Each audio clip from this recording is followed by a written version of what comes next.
live. And this is official. Baker Mayfield has just entered the game. He's taking his first snap as a Los Angeles Ram the moment we went live. So here we go. Takes the snap, and it's a fake handoff, and he's going to make his first throw, and it's a 25-yard completion down the field. Wow. So Baker Mayfield, probably the fastest turnaround for a quarterback in franchise history, comes in, I believe, on Tuesday, gets picked up on waivers, enters the game here. First play, fake handoff, and a 25-yard dart to Justin Jefferson. Or not Justin Jefferson, but it was Jefferson. So now he goes back under center here. What a twist, man. Wearing number 17. His second play is another fake handoff. He's going to roll out to his left, pointing a finger, and he's just going to run with it. He's going to take 6 yards and slide down.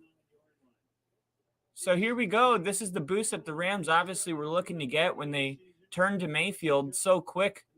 I mean, they said if Wilford was okay with the neck injury that he was going to get the start. Raiders get off to a quick 10-0 lead. And now with 1 minute left in the first quarter, the quarterback switch has already happened. And it doesn't seem to be anything that has to do with injuries, but wanting to get a spark. So here we go. Fake reverse. Cam Akers is only going to go for about a gain of 1. It's going to be 3rd and 3. But, hey, man, the Rams moving into the territory they want to be in. So good for them. I was talking about this with somebody. I was like, I don't know if they're going to play Baker. 3rd and 2, excuse me.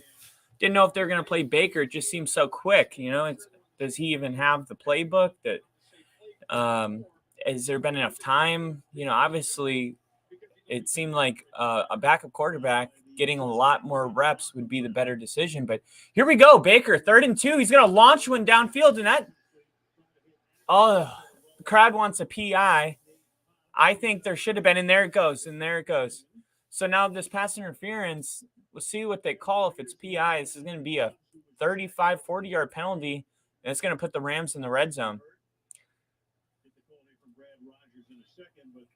And the officials are discussing it. Here we go. Oh, they're saying there's no foul on the play, 4th down.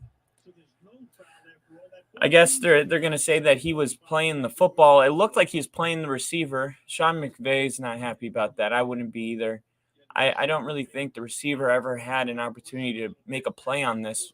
Look at the position of Hobbs. I mean, he's all over him. I'm not sure about that one. Rams fans, right to be upset, but here we go. 4th and 2. Let's see what they do here. Is they're going to kick the field goal? Yeah, they're going to go with the field goal. I was thinking the way Sean McVay was throwing Baker out there, they might just go for it. 55-yard attempt. Snap, hold is good. Kick is up. It looks good. Is it long enough? It's good. Good from 61 yards is what it says on the measuring stick, and I will update the banner as the Rams are on the board, down 7. Wow. What do you think about that? I got my girlfriend here with me watching the game, just to make some small talk during commercials and whatnot, but this guy got traded 2 days ago. Baker Mayfield. He asked the Panthers if he could be dropped and cut, released, whatever you want to say. They did it. And Johnny Garoppolo, Jimmy GQ, got his foot broken. So a lot of people said, is San Francisco going to call? San Francisco doesn't even call. And turns out the Rams were the ones that wanted him. So he gets to LA on Tuesday, and they play Thursday Night Football. No one really expecting to see him. And here we go. Wilford comes out. They need a spark. They're down 10, and they just throw Baker out there. And I could see receivers doing that. I could see running backs doing that. But a quarterback with, how complicated, especially a guy like Sean McVay, who is one of the offensive gurus in the league. Oh, pretty decent return. I didn't really like that kick. It was kind of a little pooch kick.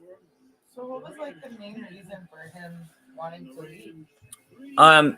So he didn't want to be a backup, and Sam Darnold was named the starter for the Panthers, and he was like, I don't want to be a backup. I want to play somewhere. And until these injuries, he wouldn't have had an opportunity to. I mean, the Rams are supposed to be playing with Matthew Stafford. The 49ers, who were supposedly the other interested team that actually weren't interested, they were supposed to be playing Trey Lance, and then he got hurt week 2, so they went to Jimmy Garoppolo, and now he got hurt. So the injuries are kind of opening up some opportunities for him, but it's so fast to see a person go from being on the sideline as a Carolina Panther Sunday watching his team to getting a phone call to just think about jet lag even, flying from North Carolina all the way to Los Angeles, trying to get settled in. He's probably staying at a teammate's house or an Airbnb.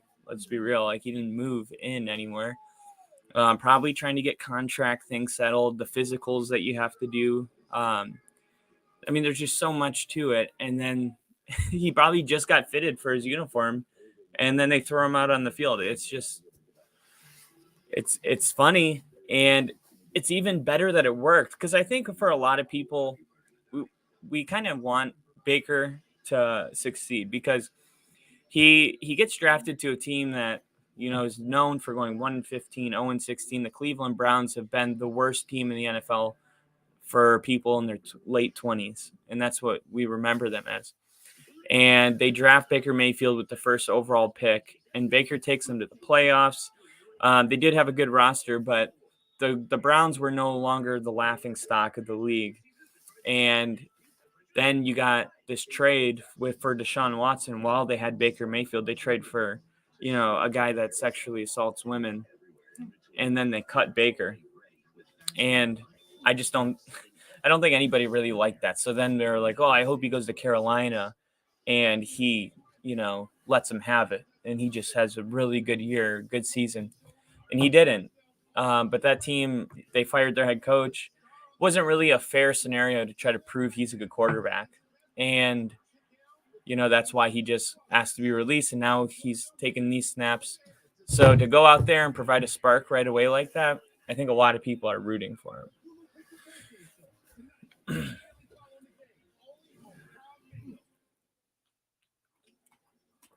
All right. Los Angeles Memorial Coliseum. Yep, that was when they were the Oakland Raiders. All right, a lot of Raiders fans in the crowd. Obviously, this game being in California, most Raider fans are California, old school Oakland Raider fans. Because they went from Oakland to Los Angeles to, well, I guess technically they went Los Angeles to Oakland, back to Los Angeles, then to Las Vegas. So not much of a home field advantage, and the Rams sharing that field with the there's the Rams, Los Angeles Rams, and the Chargers. So there's really not much of a home field advantage for the Rams. Probably there's like 60% Raiders fans in the home field for the Rams right now. Derek Carr takes a snap, 2nd and 6. He's going to do a check down to Hollins, and that's going to be a first down. So the Raiders really moving the ball pretty efficiently. And the Rams defense hasn't been that bad. I watched them 2 weeks ago play the Chiefs. Forced Butker to 4 field goals. Red zone defense was really good. The first time the Raiders went into the red zone, they pulled up the red zone points for the Rams, and it was like 55%, and it said first in the NFL, which makes sense after watching that Chiefs game. But the Raiders haven't seemed to have really any problems so far, and wow, they just can't wrap him up.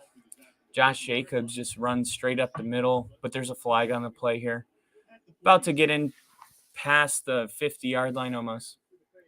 And this is the second illegal hands to the face on the Rams. Is it the same guy? Did it say Copeland was called twice or the defense was called twice? I don't think it's him. Yeah, so another first down, 5 yards. That'll cross that 50-yard line now. And the Rams just keep walking backwards every time they get on the field. And honestly, if this is going to be a high-scoring game and their defense isn't going to be able to, stop the Raiders, who's playing with a lot of momentum right now, then good on Sean McVay for making that quarterback switch so early in the game. You see a lot of times where the switch happens when it's just way too late.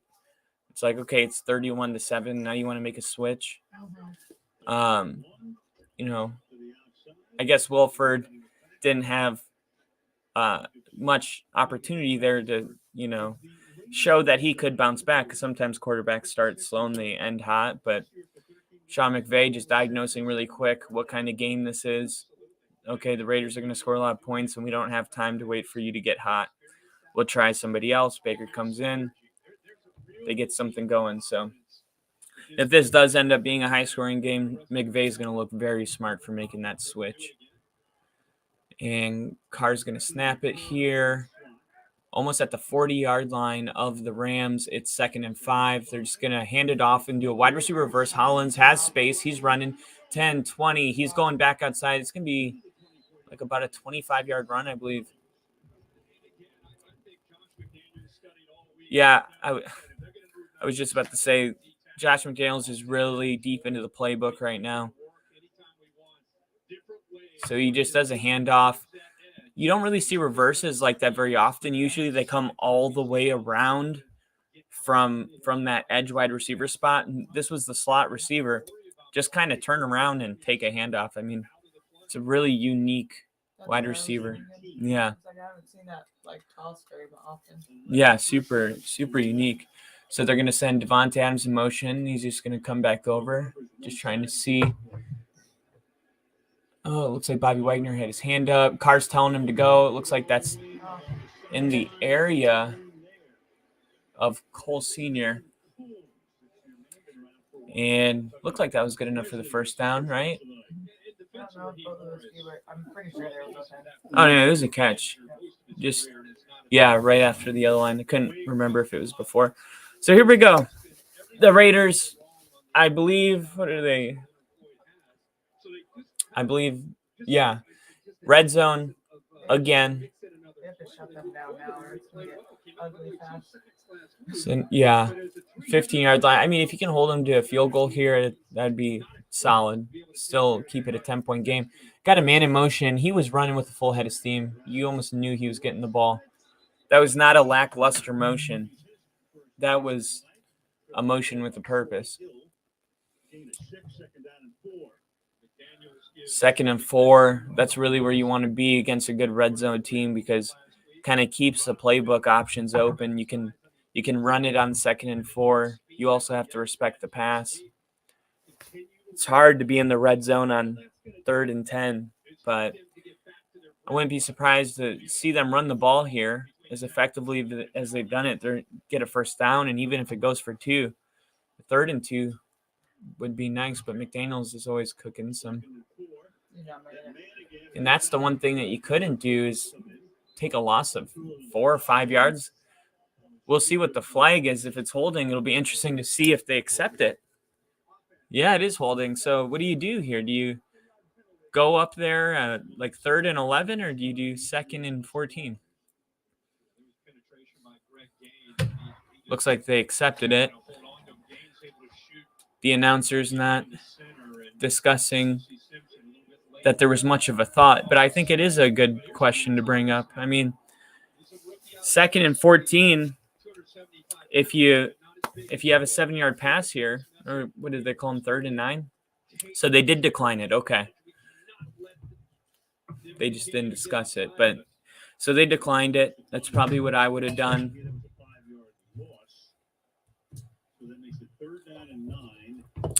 Yep, and this is where we were just saying it's hard to be at 3rd and 9 in the red zone, especially when you're, on the 13-yard line or wherever they are. 10, 11, 12, maybe the 14. Quick pass. Oh, and just couldn't hang on to the ball. So 4th and 9, they're going to bring out the field goal unit, and the Rams defense holds up in the red zone. So this game is about to be 13-3. On your bet, you did Rams with the points, right? 2 of them. Anything can happen. No, I'm asking you what you They were given, I think, 9 points to the Raiders. I said the Rams are going to keep it closer than 9 points. Rams with points. Yep, Rams with the points. So here they are, up 10. Here we go. And we'll see if the Raiders can keep putting points up like that. They haven't been that great of a first half team in the beginning, but it seems like they really clicked on something really since the Broncos game. And I hate talking about that game because that's the game that we lost $70,000. Every other game hit on the parlay, but the Broncos decided to just totally shit the bed.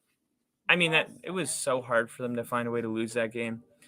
They had to throw like 3 incomplete passes, punt the ball, then they go on a 90-yard drive, and then they get the ball in overtime, and then Devontae Adams scores. And it's I was like already looking at plane tickets. I was like, well, I got to see when the next flight to go to Vegas is to cash this in. And by the time I looked back at the TV, Devontae Adams was waving at the Bronco fans saying goodbye. And my heart dropped. Because you could lose like that and whatever. It's like, that's what you get for betting. You could say that. But for me, it hurt more because I'm a Broncos fan and we hate the Raiders. So it was just like a double whammy. It was like, oh my gosh, I'm going to throw up. It's like, I didn't know I could be that disgusted. I also don't think I think it was just the fact of how they lost because they had it. Yeah, the Broncos have been finding really unique ways to lose games. I mean, look at last week. And honestly, I always credit the defense for being really good, but there is something to be said for they always give up a touchdown in the worst time. Like, they are not clutch. They're very good, but they're not clutch. When there's a minute left and you just have to hold them for one more drive, they can't. And they do that over and over and over. And it's like, dude, just pretend it's the first quarter. They're tired, though. Do you know how many times? Well, I mean, you can't muster one more. I mean, you've been doing this all the game. You got one more drive for the whole game. Yeah. At first, at the same time, it's like they play so much more in the game than the offense do. The offense turns around so fast. Well, no, I understand all of that. But, like, if you can do it 20 times and it's always the 21st time that you, like, screw it up, I don't think it's because you're winded. I think it's because you're choking. Because it's always when the game's on the line and you just have to stop them one more time. Only once did the defense do a real stop, and that was the 49ers game, week 2, when they beat the 49ers. So, anyway, that's the rant. Can't watch the Raiders without thinking about that. So, here we go. Seeing a lot of those pooch kicks lately, I guess, because they moved the touch back up to 25 like 5 years ago. They're trying to find unique ways to pin teams back. So they're kicking it on like the 10-yard line.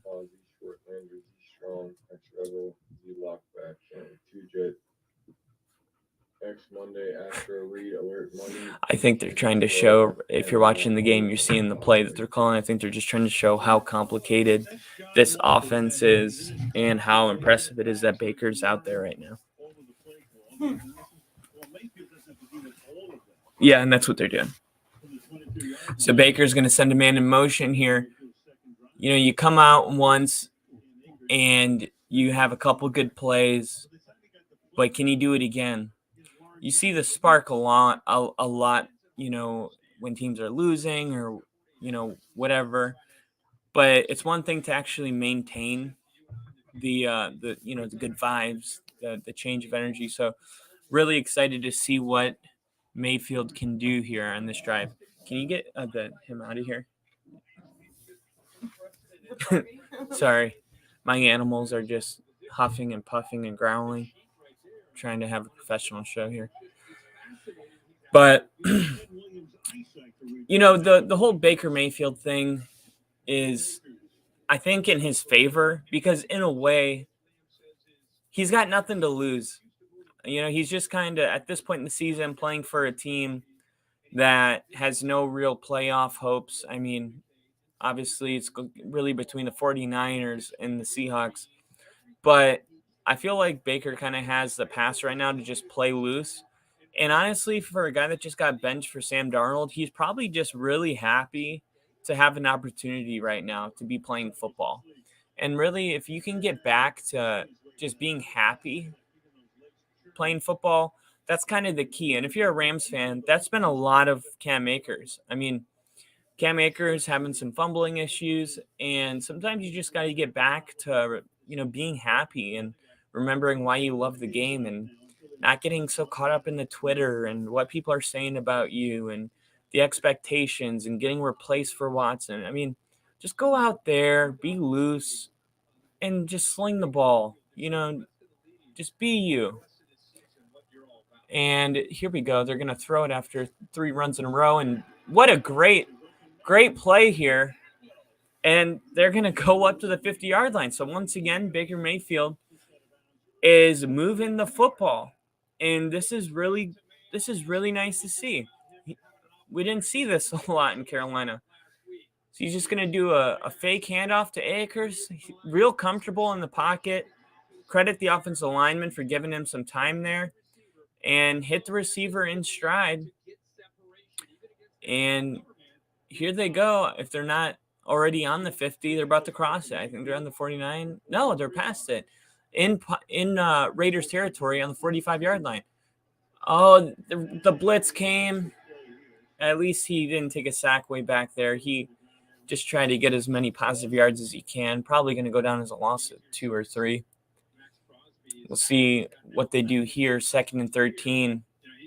See if they kind of go into a pass here, try to get those yards back, or if they just run it, try to make it a more manageable 3rd down. Good job holding onto the ball there. Crosby had his hand on the ball as he was taking him down. Mayfield just keeping a tight grip on that ball. Yeah, and Crosby, man, that dude is a force. That dude is a force to be reckoned with. They're going to pitch it to Akers. And Akers, man, couldn't really find anything. He's trying to find a hole. He was patient, but sometimes you just got to hit the hole, man. Sometimes you just got to make up your mind. A little bit too much dancing. There's a difference between patience and dancing. He just should have took the positive yards when he can. They got the edge sealed right there, and he just decided to cut back in. He should have just kept running to the outside there. So now you got a 3rd and 13. The Rams' play selection so far is 10 passes to 3 runs, and the play clock's winding all the way down, so I guess the Rams are going to burn a timeout here. And the timeout's taken. This is so cool. I mean, Baker Mayfield just met Sean McVay. I mean, they literally probably just met, and I don't know his history. Maybe somewhere along their paths they knew each other, but now they're calling a timeout on a 3rd and 13, and Mayfield's walking over to McVay, and he's like, "What? There's just so much to learn about each other. What plays do you like on 3rd and 13? Why did you call the timeout? What? I mean." I know, I feel like they called a timeout probably because they're like, bro, I don't even know you. What do you like to do here? I mean, there's just so many little things in an employer-boss-employee relationship. There's learning how they communicate. Sometimes you meet someone, you're like, dude, I think they're pissed at me. And they're like, no, that's just how they are. There's just so much to learn. And they said, fuck it, let's do it live. Let's do it live. So now Mayfield, 3rd and 13 shotgun, standing on the 50-yard line. He's going to take a couple steps back. He steps into the pocket, delivers a great throw, and that's going to be a gain of over 20 yards. And that's going to be a first down, and the crowd loves that. Man, Mayfield, that was really impressive because there was a heavy presence coming from the edge, and Mayfield just kind of stands in the pocket and steps up and delivers a really tough throw to get between the linebacker and the safety there. And he's just playing so loose right now. He doesn't look rattled at all. And here they are now on the... Oh, no, Akers! Akers fumbled the ball. The Raiders say they have it. And that would be such a blow. The Raiders are all saying that they have it. But it looked like on live that Akers was able to grab the ball. And the refs are still trying to get to the bottom of this pile. Raiders are still saying they have it, and the refs say they have it. So a really good drive, and McVay eye roll emoji. And he's pissed. Oh, he's yelling. He's pissed. How do you... Gosh, he just punched the ball out. Oh, gosh. I'm not even a Rams fan, and I feel the pain from that because having Melvin Gordon all year, it's like, God, you call a good timeout, you're moving the ball, and it's like, you know what? Let's just destroy all of this good energy, good momentum, and fumble the ball. And it's just, I would rather see back and forth than that. That is so frustrating, and especially coming from a guy that's had fumbling issues. And if you watched him in Florida State, or better yet, if you didn't watch Cam Akers in Florida State, do yourself a favor and look up Cam Akers highlights. I mean, he was a really good player for Florida State, taking over after Dalvin Cook left, and just has that same issue that Melvin Gordon had, can't hang on to the damn football. And nobody wants to see that garbage, man. We wanted to see that back and forth. And I also feel for Baker Mayfield, that doesn't just crush the Rams in general. It crushes the confidence he was playing with. To stand in the pocket on that 3rd and 13 and throw that pass with the edge rushers, he looked calm and collective, and he threw a strike to get a 23-yard run. And, as a quarterback, sometimes a couple of those, and that's all you need for the rest of the game. But then you hand the ball off and he fumbles it.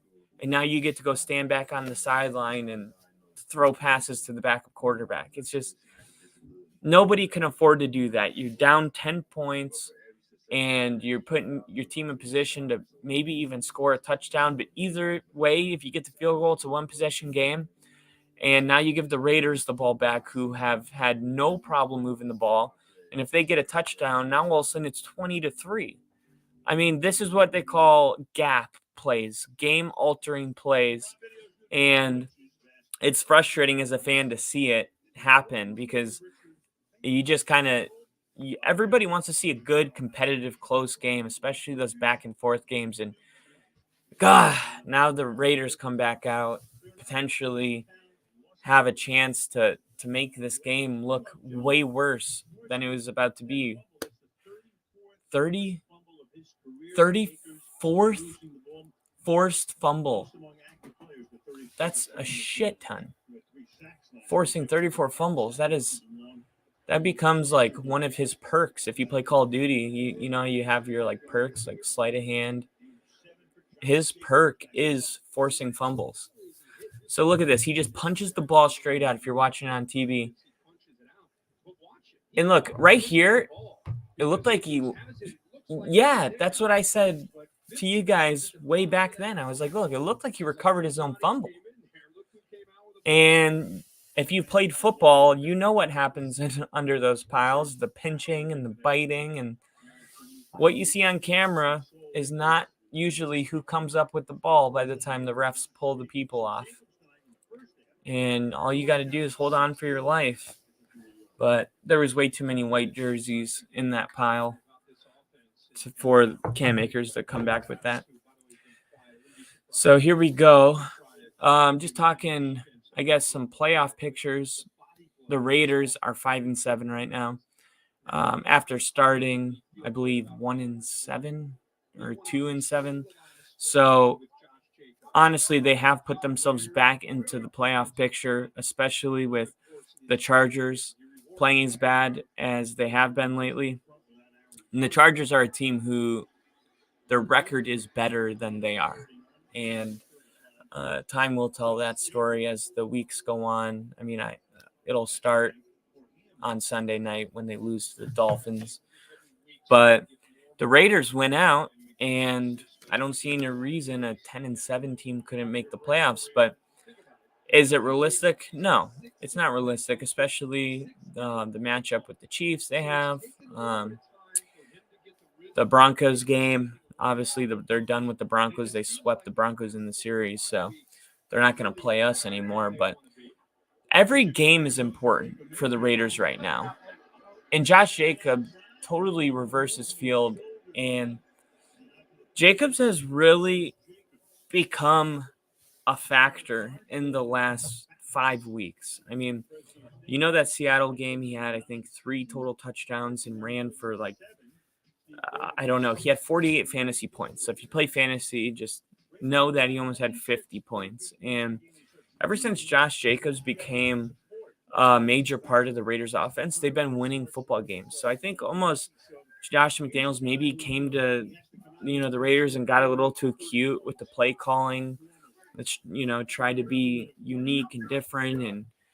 And maybe the answer was just to hand the ball off to Josh Jacobs. I mean, he is, I would say, the best player on the team, but you have Devontae Adams. But, I mean, he's a major factor. And once teams have to, start respecting Josh Jacobs by filling those players, filling the box up with those players, then you can take the top off with Devontae Adams. And that just really opens up so many other things. So what is that noise? Oh, there's a dog under me eating a bone. Yeah, I thought I was going crazy for a second. If you guys are watching, thank you guys for watching. This is the Football Only podcast brought to you by Star 6 Media. Follow us, follow our other channels. I mean, we have everything. We got UFC, baseball, hockey, if that's your thing. We got football, we got basketball. Star 6 Media will bring you all of your favorite sports. And I'm really happy to be working with such great people that have the same passion as me about just bringing sports content to everybody. So go ahead and follow us. We would really appreciate the follow, like, share. Make this a podcast that you watch all the time. And let us know in the comments if you are planning on watching the new Avatar. I believe December 16th it comes out. And I think it's like 2 hours and 40 minutes. And there's been quite a few movies that are doing that lately. Let me see. Let me put us in the comment section. Here we go. Feel free to type in a comment if you got anything you wanted to say about the game, about the Avatar movie.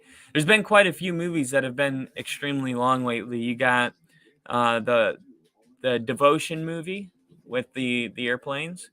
You got what was the Black Panther? The new Black Panther was like 3 hours long.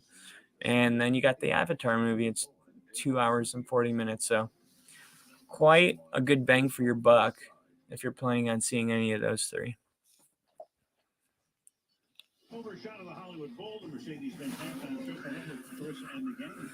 Here we go. Mercedes-Benz halftime show is coming up with Carissa and the guys. And look at that. The first little wicket on their to-do talk list is talking about Baker Mayfield's debut. That was not something I think many people planned for. Here's another reverse Hollins is going to get it, and that's going to go for a gain of 7. And I guess if you're the Raiders, you really want to use all this time and get some points because the Rams are going to start with the ball in the third quarter. And if you're the Rams, I would think you would want to call your timeouts, try to get the ball back, try to get some points, and then double possession in the third quarter. I think it's going to depend on what happens here on this 2nd and 3. If they can stop him here, I expect a timeout immediately. There it is.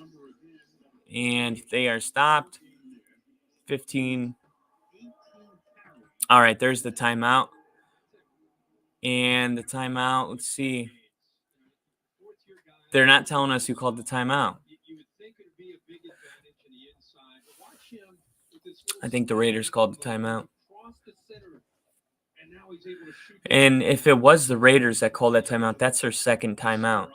I'm not really sure if I would call the timeout in that situation just because it was a run. So it wouldn't have taken that much time to get everybody lined back up. I mean, if you had players 30 yards downfield, I could see the timeout. Save yourself 20 seconds or so. But let's see. So the Raiders got 1 timeout remaining, and the Rams have 2 timeouts remaining. 3rd and 3 on the 50-yard line.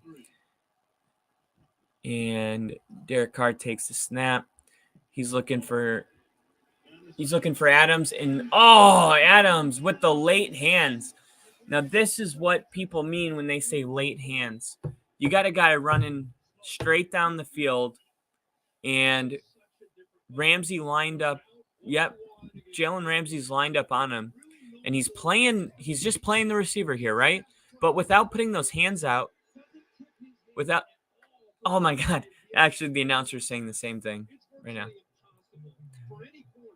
To stop Adams once he gets a step on you, because the discipline to put those hands up and then the ability to bring it in and get the 2 hands to 2 feet. Wow. I love when that happens. Look at this. At the very last 10th of a second, those hands go up and Ramsey have a chance to react. Talking about the late hands. Isn't that awesome? I love when that happens. You guys love when that happens if you're watching at home? You love when you say something and then the announcers say it right after? Makes you feel like, hey, I should be doing this for a living, right? So Davante Adams with the late hands. Yeah, like Curb Street said, virtually impossible. And Ramsey's, hell of a cornerback. But I personally don't like him. Just going to be real with you guys. Even though he's a Florida State guy, I don't like people that talk a lot. Think Patrick Surtain's a better corner. And that guy is completely quiet. Just something about being humble that makes you want to like a guy more. And if you are a Jalen Ramsey fan, it's been a bad year for you because he's given up 7 touchdowns to receivers this year. He's never given up more than 3 in his season. He's given up 7 already. So definitely just not a good year for Ramsey. And Davante Adams is exposing him. I believe that's his 2nd play, like over 20 yards on Ramsey.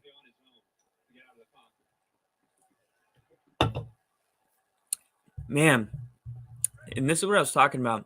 As they are on the 15-yard line, play clock's going down to 2 seconds. He's going to snap it here, take a step back, steps into the pocket, and he's going to throw it.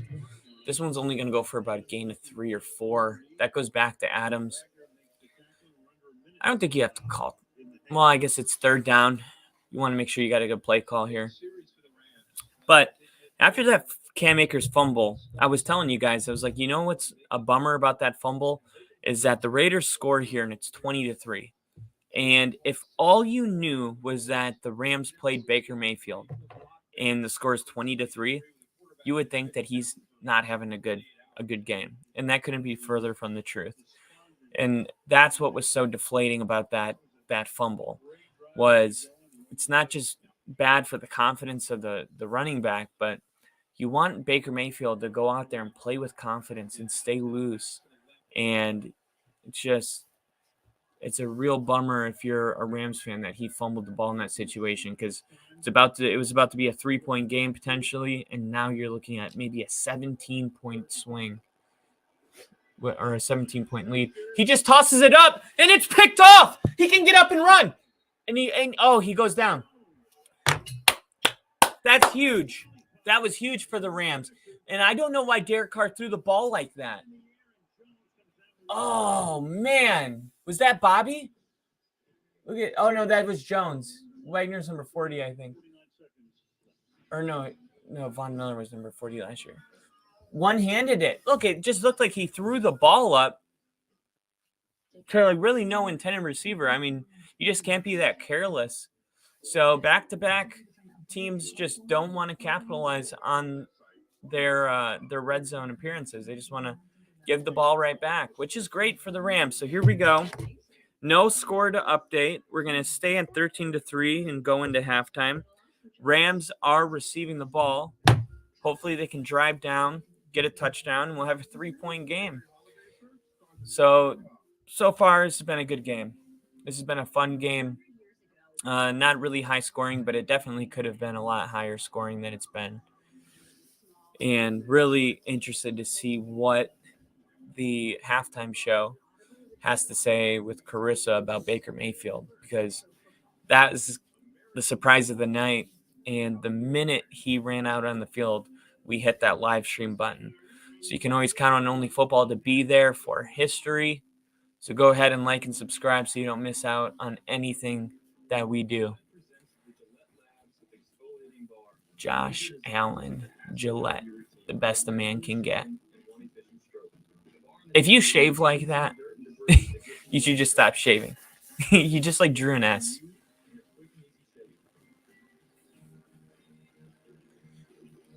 I tell my girlfriend all the time, they should name you Gillette because you're the best a man can get.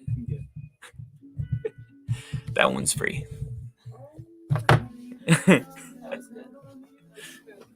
Yeah, I know. Oh no, not it's a Christmas commercial. What's wrong with Christmas? I guess I'm gonna cry on camera.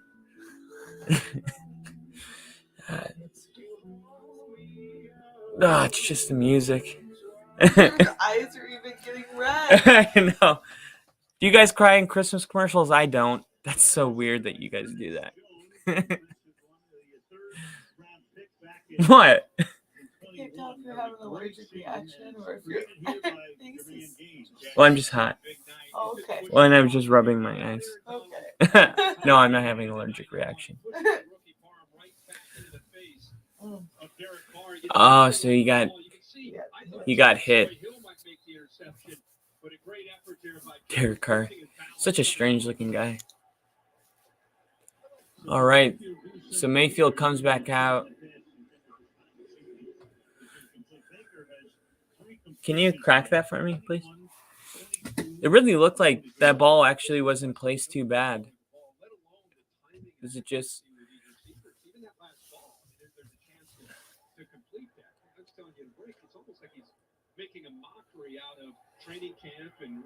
Yeah, by just coming straight out into the game.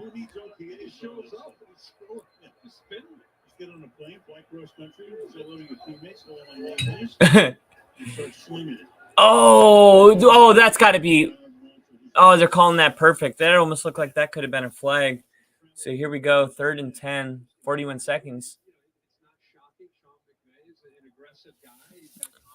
So they kind of put themselves in a scenario now where do you run the ball and force the Raiders to call their last timeout and just punt the ball? Or do you, I guess what I would do is I would say, hey, we're going to throw the ball. We're going to try to get a first, but if it's not there, take the sack. Do not stop the clock. And there you go. They're going to run the ball. And the Raiders will call their last timeout. Oh, no, the Raiders called their last timeout on the last drive on 3rd down. So that'll do it. Don't want to give the Raiders the ball back, and they're going to run off and go into halftime down by 10. And they'll get the ball to start the second half. Yeah, I do think that this is going to be a close game.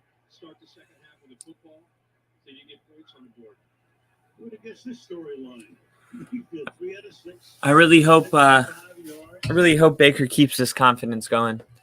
And it only resulted in 3 points, but there was a lot left. Can you close it a little bit? So it's like barely cracked.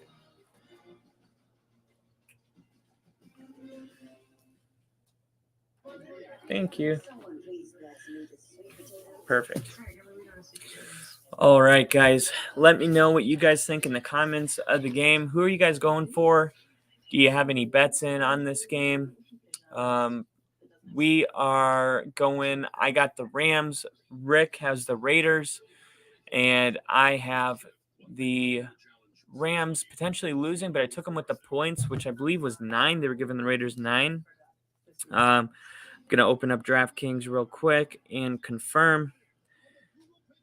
Here it is. It was 6.5 actually. So picking this to be a close game, and hopefully I win because me and Rick are super close in our predictions right now. But I talked about on the podcast. If you guys don't watch our podcast, we record on Mondays and Wednesdays. On Monday, we tell you what happened on Thursday, and Sunday and Monday.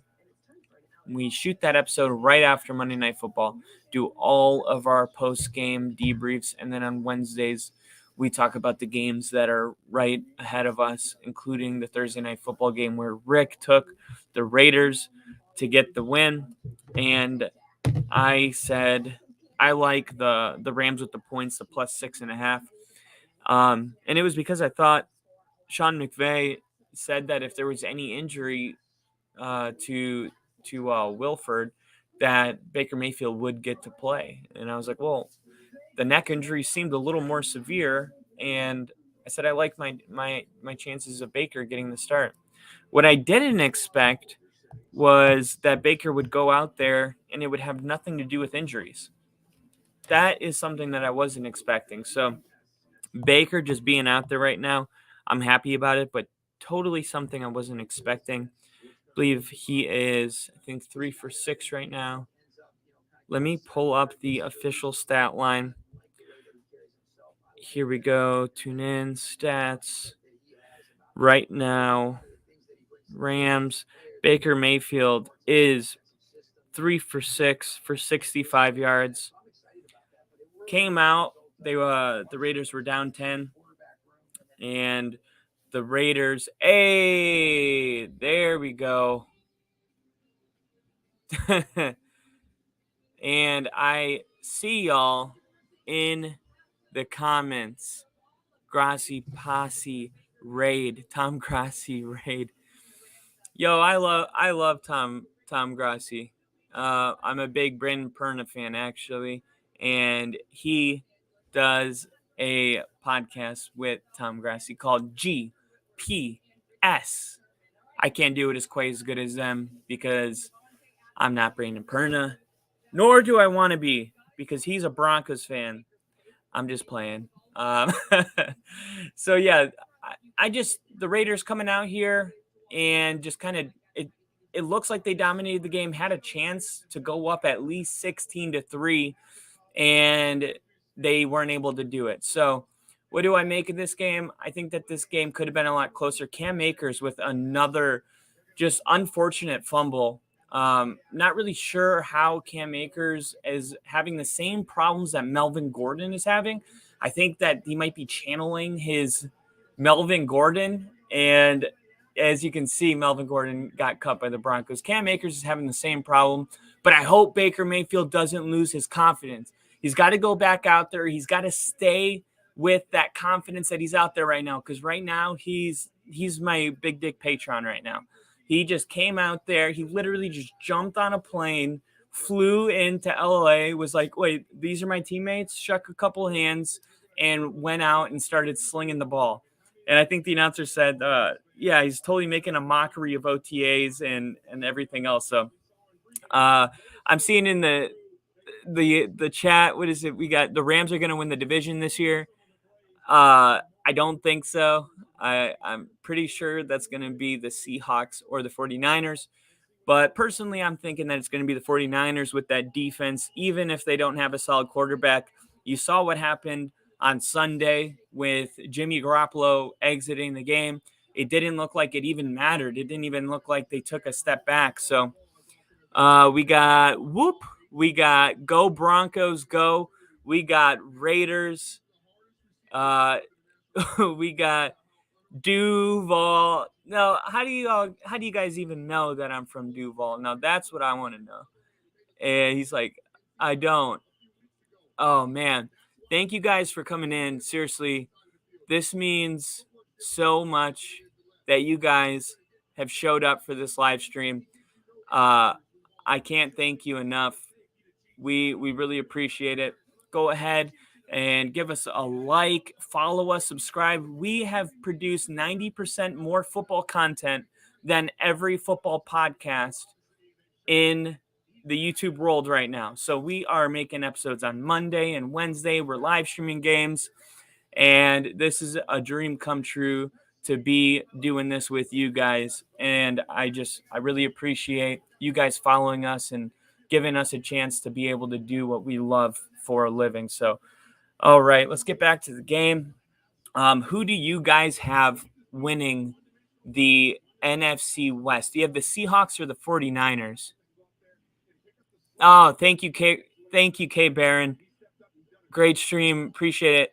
Yo, I'm going to pull some of these up right now. Really appreciate you guys.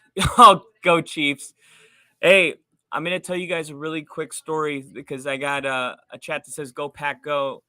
And it's that I was born in Wisconsin, and it's like voodoo to not be a Packer fan in Wisconsin. And I was playing football for recess. It was me and Alex versus Brandon and Wesley, and they were the Packers. So we were like, okay, I got to pick a different team. So me and Alex went to the library and we laid out all the football books, and it was between the Patriots and the Broncos. This is first grade. And we both picked the Broncos. And at the time, our quarterback was Brian Greasy. And we got jerseys and we became really big fans. And you fast forward to when I was 18, I was working a construction job, and I saved enough money to buy a plane ticket to go to Denver and go to my first game as a playoff game against the Chargers with PFM as our quarterback. And I called Alex, hadn't talked to him in like a decade. And I called him and I was like, hey, man, guess where I'm at right now? And he's like, where? I was like, I'm at Mile High. And he was like, are you kidding me? And I was like, yeah, dude. And I was like, are you still a fan? And he was like, yeah, I'm still a fan. I was like, no, like, are you a weird fan? Like, you've never missed a Broncos game in your life? And he's like, yes. And I was like, dude, I don't know what happened when we opened that book, because somehow, you know, you guys know this. You can't choose your passions. Your passions choose you. And I am very lucky to be chosen by the Denver Bronco gods. But this is my lucky sweater, y'all. This is Dalton Reisner's autograph right here.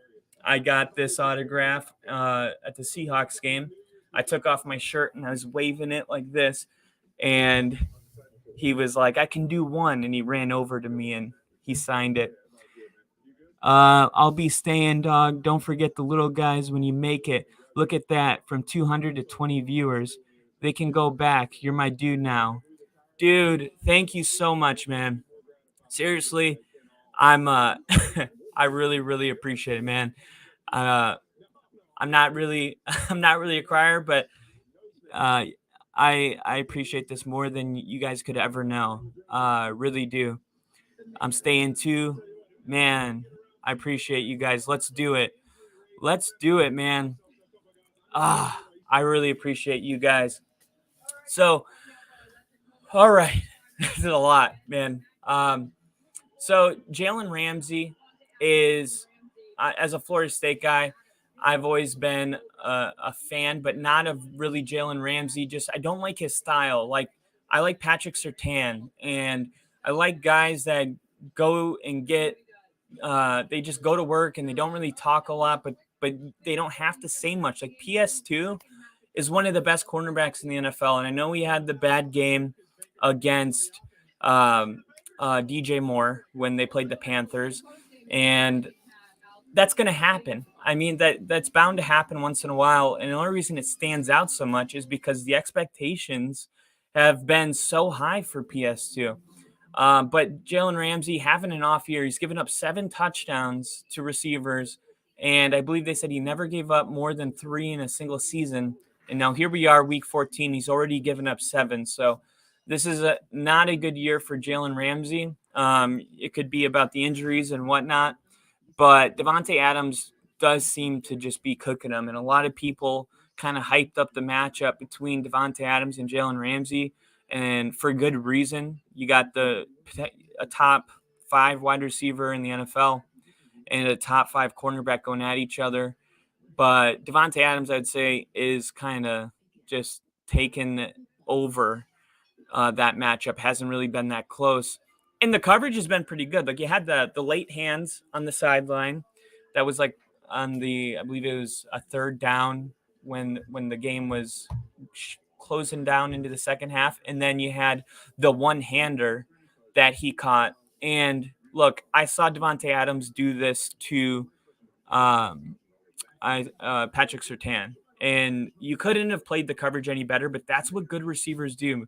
Good receivers, you can be playing the best coverage ever, but if the quarterback puts a ball in that spot that only the receiver can grab it, sometimes there's really nothing you can do. And I really believe wide receivers have the advantage. That's why I have so much respect for cornerbacks. John Elway was and is a class act. I've always admired him. Totally love that. Guys, I'll show you this right here. You see, I got John Elway up there. The football, that autograph is from Derek Wolfe. And that's Jerry Jeudy. That is his high school jersey. I actually grew up in South Florida, and Jerry Jeudy went to Deerfield Beach High School. That's his high school jersey.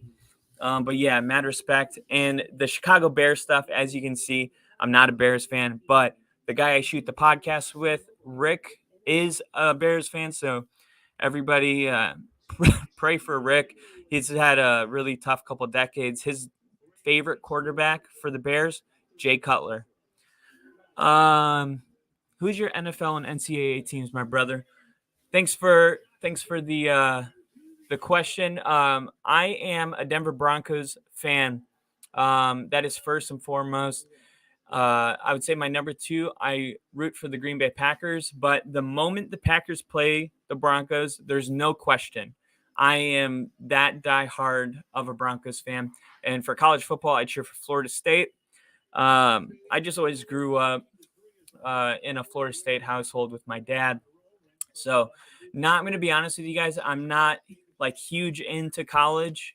I do watch it, especially like once it becomes playoff time and things like that. And I stay up to date enough to know Notre Dame's always overrated and Ohio State may be a little overrated this year, especially with Michigan beating them the way they did. But I consider myself like a subject matter, not expert, because you can always learn more, but I spend the majority of my days just searching things that have to do with football and matchups.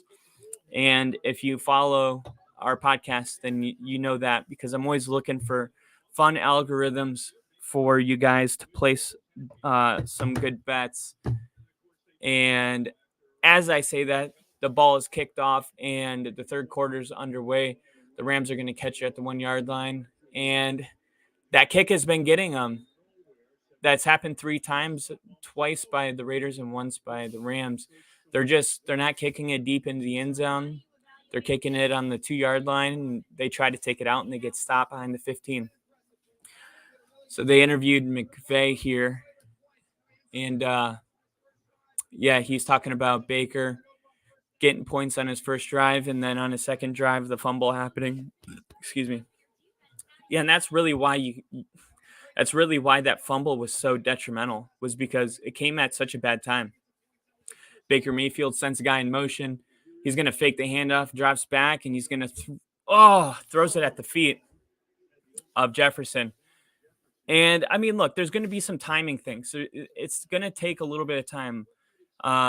You don't know where these receivers are going to break, and especially those balls you try to throw before the receiver is going to be in that spot. This stuff's going to take a little bit of time, and you just got to be a little bit patient. I mean, what the question I want to propose to you guys is this: why bring Baker Mayfield in? Okay, like if you have no shot of making the playoffs, and I don't think they have a first round pick next year as Baker scrambles for looked like a 6-yard gain here, which will bring up a 3rd and 4. If you don't have any chance of making the playoffs, don't you want to? I don't say you want to tank, but why make that drastic move? Because obviously Matthew Stafford is your franchise quarterback. You put Matthew Stafford on IR, and you expect him to be fully healthy going into the next year. If you have the answer to that, let me know. I really don't know if it's just about pride, wanting to finish the season strong, but it is a head scratcher. And Baker's going to take the snap in this 3rd and 4, and he's going to catch it. And I guess they're going to say he got. I thought he could get up and run with it, but he was down by contact. So here we go. Baker goes out, and this is going to be a first down, and you really needed this for Baker Mayfield. You're down 10 points. Last time you were on the field, that besides the 3-play, the 3-and-out. Before that, you had that Cam Akers fumble. Speaking of, Cam Akers is out on the field in the backfield right now, so they are going to continue to ride with Cam Akers, and hopefully he just doesn't cough up another one. And this is going to be a fake to Cam Akers, and he pump fakes, and they're going to get him, and he's going to get sacked at the 20-yard line. So that's going to be a significant loss, bringing up a longer 2nd down. But yeah, let me see. I'll never believe in tanking. Stafford may retire this year, though. No way. Is that something you're actually hearing? Because I haven't heard that. But did that just come out? We got Vikings Skull and Gophers. Hey, I actually respect the Vikings. If you see our podcast when the schedule first came out, y'all are gonna love this. Oh, Baker as he gets out of the pocket. Oh, then he throws it into the dirt. Good job keeping the play alive. Maybe just too much adrenaline, threw it too quick. When the season started and the schedule came out, we did our predictions, and I predicted the Minnesota Vikings to win the NFC North. And I said that they were going to start the season. I believe I was at 8-1 when I was going down the schedule because there was a lot of favorable matchups, and it actually happened. And the probably most impressive one was I predicted the Eagles to win the division, and I predicted Jalen Hurts to be an MVP. So, the snap gets bobbled. Oh, man, you got to catch that, though. It went through the hands of Powell, but there's a flag on the play. We'll see if that changes anything because this is 3rd down. Let's see. Ineligible man downfield on the Rams. So here comes the punting unit, and they're going to punt the ball here. So not a great series. Only managed to get 1 first down. But yeah, I was able to pick the Eagles game. And he said, yes, sir. His wife is concerned. He's had multiple concussions this year. Stafford, be done. Yeah, man. As you know, the concussions they've always been a big deal. Talk about player safety and things like that. But I think as far as I talk about player safety, the guy just drills the punt returner, but I didn't see him call a fair catch. But even if you don't call a fair catch, you have to give the receiver, the guy catching the ball, an opportunity to make the catch. And it looked like he was completely too early. Yeah, he just went for the hit before the ball even got there. And then he put his hands up it's like, dude, that was probably the easiest call the refs will make all day. All right. So, yeah, you saw the injuries with Tua, and it looked like people were starting to get really concerned. just people that watched the game. You saw his hands when he kind of had them bent weird. And those are the injuries. Like, I can see somebody break their leg, and I've had my leg blown up standing next to a bomb, and my leg exploded, and it was a significant injury. But for some reason, when I see like Dak Prescott and Kirk Cousins, like those broken leg snaps, they don't bother me as much as the injuries when I see the head neurological injuries where their hands are kind of cramped up, because I always worry that they're going to be paralyzed. 33 push him into the returner.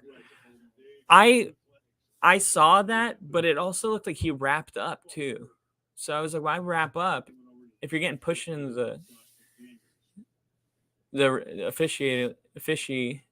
officials are still talking about it with McDaniels. But yeah, I mean, if anything, you get pushed into a guy, you maybe run into him, but you kind of put your hands up usually. Like, he full on wrapped up, it looked like from my angle. But I appreciate it. I appreciate it. I want to pronounce your name correctly. That's the is it Jinja? Jinja Ninja? Let me know.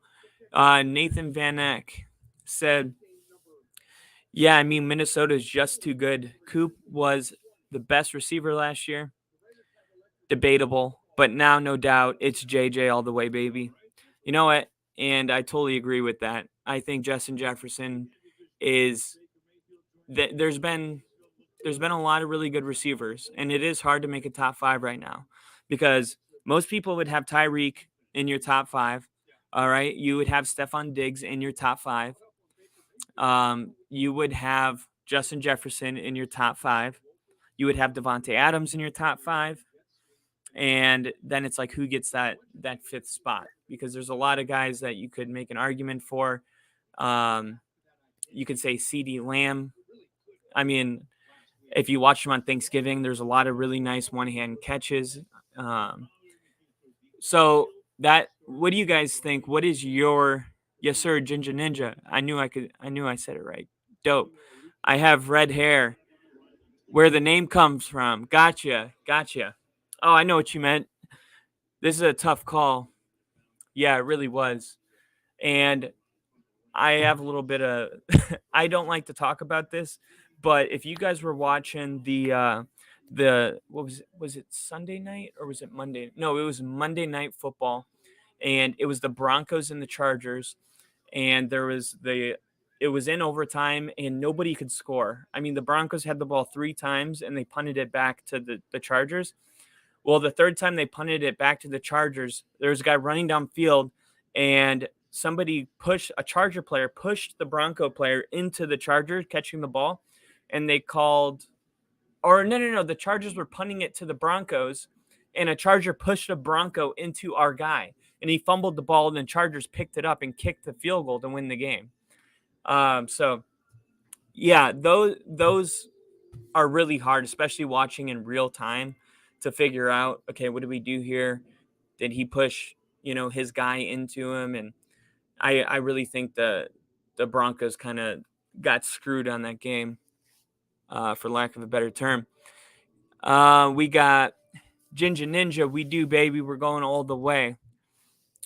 Yeah, I think there's a chance for sure. Let me ask you this though, with the Viking fans and stuff. What do you make of Aaron Rodgers and Watson? And do you think that there's a scenario where if the Packers win out, that they could make the playoffs? Because I'm going to be honest, I don't really believe in the Commanders, and I don't believe in the Giants. These are 2 teams that I think are going to start losing football games. And on the DraftKings segment that we do, my don't touch it game of the week last week was the Giants and Commanders. I said, don't touch it. Don't even look at it. There's nothing worth betting in that game. And they ended up tying. And it really felt, a lot of people kind of agree with that. I didn't get a lot of backlash from that. Ginger Ninja said, so who do you cheer for? So Nathan wants to know, Ginger Ninja, who you cheer for. And is there a scenario where you think the Packers could get that 7th wild card spot, or absolutely not?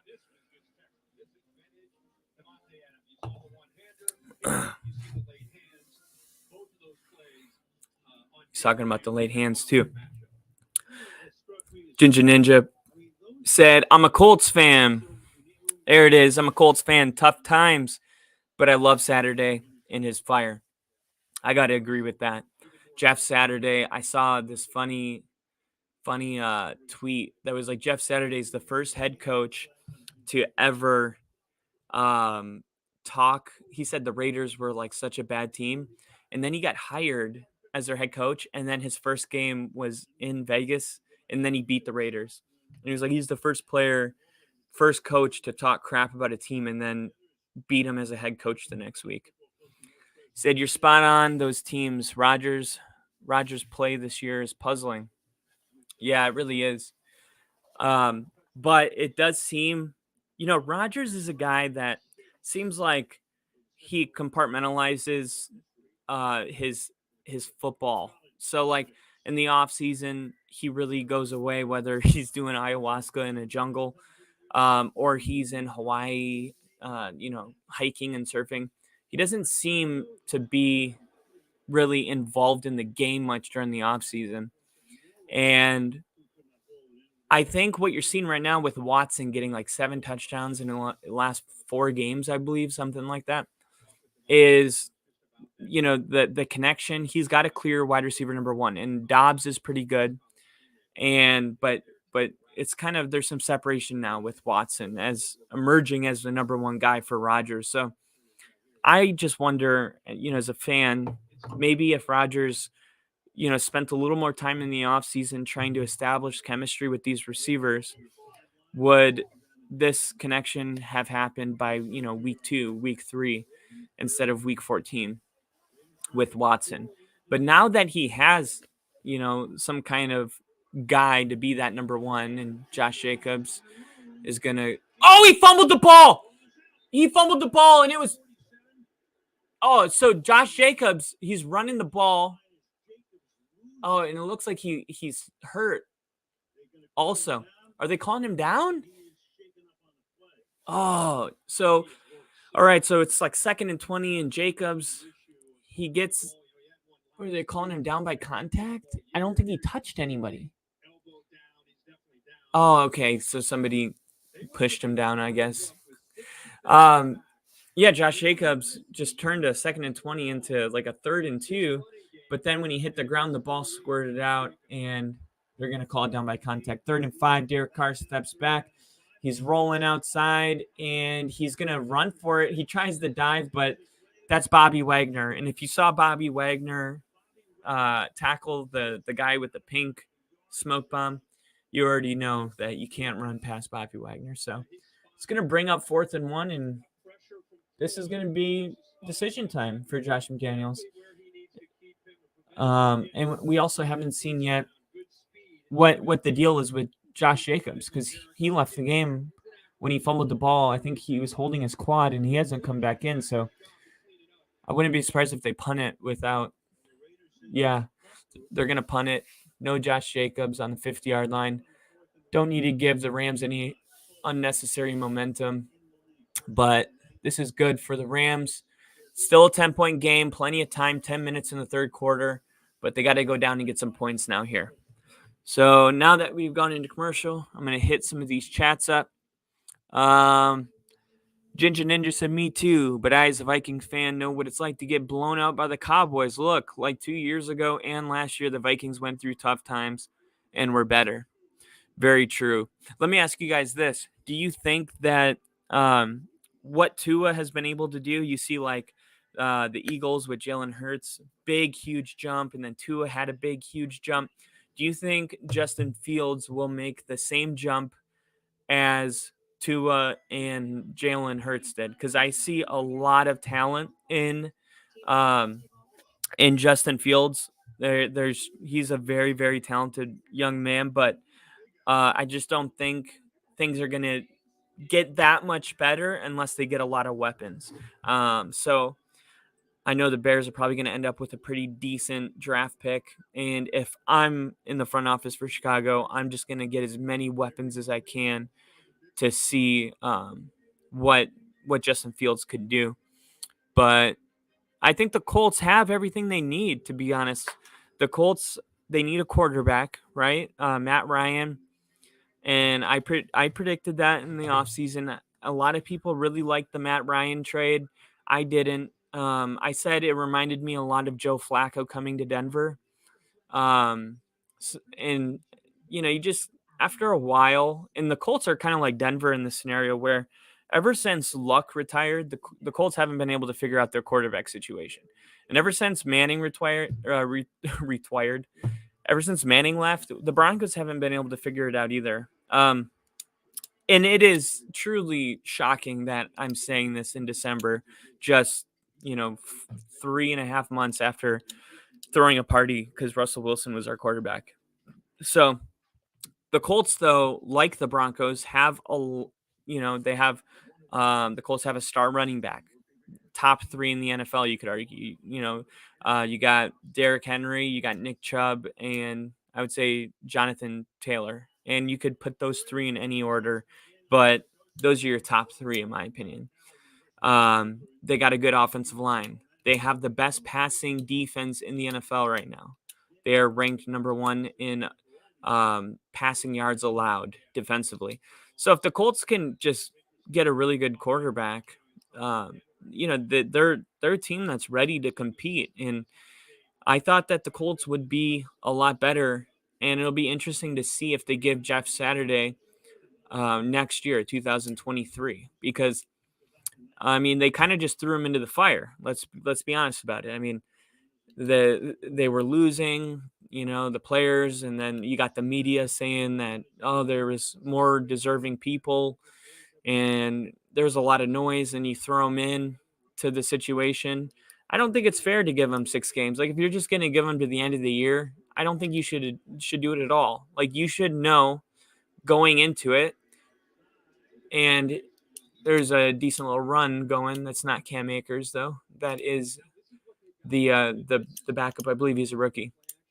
But the Colts, yeah, like I was saying about Jeff Saturday, they should give him another year. Let's see what Jeff Saturday is about. And I don't think you can figure it out by just giving him 6 games in a season that's going, really bad. Ginger said, I grew up watching Reggie Wayne, Marvin Harrison, Peyton Manning. Yep, those are some household names right there. Dwight Freeney. I had a Dwight Freeney jersey. When I was in middle school, it was cool to have other team jerseys. Robert Mathis, Joseph Adai, Edwin James. Those were guys. I had an Edwin James jersey too. I always loved the Colts because of Peyton Manning. The real question I always ask is, are those receivers Hall of Famers on their own, or did Peyton Manning make all of these guys better? Because you saw when Manning went to Denver, Eric Decker signed a $90 million deal with the Jets, and Julius Thomas got a $90 million deal with the Jaguars, and all these receivers, they go get their big contract because Manning made them someone, and then you didn't hear about these guys anymore. So it's always, what came first, the chicken or the egg, kind of with these all-star quarterbacks. And that the Colts kind of started that for me. And then obviously Tom Brady too, Wes Welker, and added Julian Edelman. And with the exception of Randy Moss, the Patriots never had like some crazy all-star. Grassi calls this a year of chaos. He's absolutely right. Perna's crying with you. Yeah, man, Broncos country, let's cry. It has been so bad, man. It has been so bad. It is I got to catch up here. I can't get caught up on this Broncos chat because I will. He said, you'll make it. Saturday has some spunk. Better than the last one. If only you could get Dungy back. Oh, man. Tony Dungy is one of my all-time, not favorite coaches, all-time favorite people. Tony Dungy is he's an author. He's so soft-spoken. He's just such a great guy. I love Tony Dungy, and it's sad. I've been watching him on TV. I see him all the time, and he just he looks a little bit older. You know what I'm saying? It's like when you see people age, before your eyes, it makes you feel old too. You're like, oh, what does that make me? Like if you saw, my dad just saw Adam Sandler in South Florida like a month ago at a stand-up thing, and he was like, oh, he looks so old. I was like, dang. And I looked up pictures and he sent me some. And I was like, damn, Adam Sandler got old. It's sad to see. I think Josh Jacobs just left the game. I think he just ran to the locker room. I couldn't tell. The camera moved way too fast. I'll let you guys know about that. Let alone Bob Sanders. Yeah, dude, Bob Sanders was one of my favorite safeties. Real Jackson, Venny. Indeed, you guys did have a squad. I would kill a baby to get Dungy back. And thank you for the JK. Dude, I know what you mean though. It's hard when that was a good punt. It's too bad it went out of bounds. The Rams looks like Dixon with the little smile on his face. I think there is no foul. There might have been a running to the kicker, but yeah, it didn't stand. Yeah, dude. When you got a good one, you want to keep him forever. Patriots are lucky to have a guy like Belichick for the last 25 years or whatever it's been. The Colts win looks a little better now that the Raiders are on a roll. Absolutely. And I said that too on the podcast that the Raiders, I mean, if you're not winning, nobody cares. And that's the truth. Like nobody's keeping track of, how competitive you are. The Broncos have given up, I guess the most points they've given up in a game is against the Panthers. But before that, they only had one game where they gave up more than 20 points.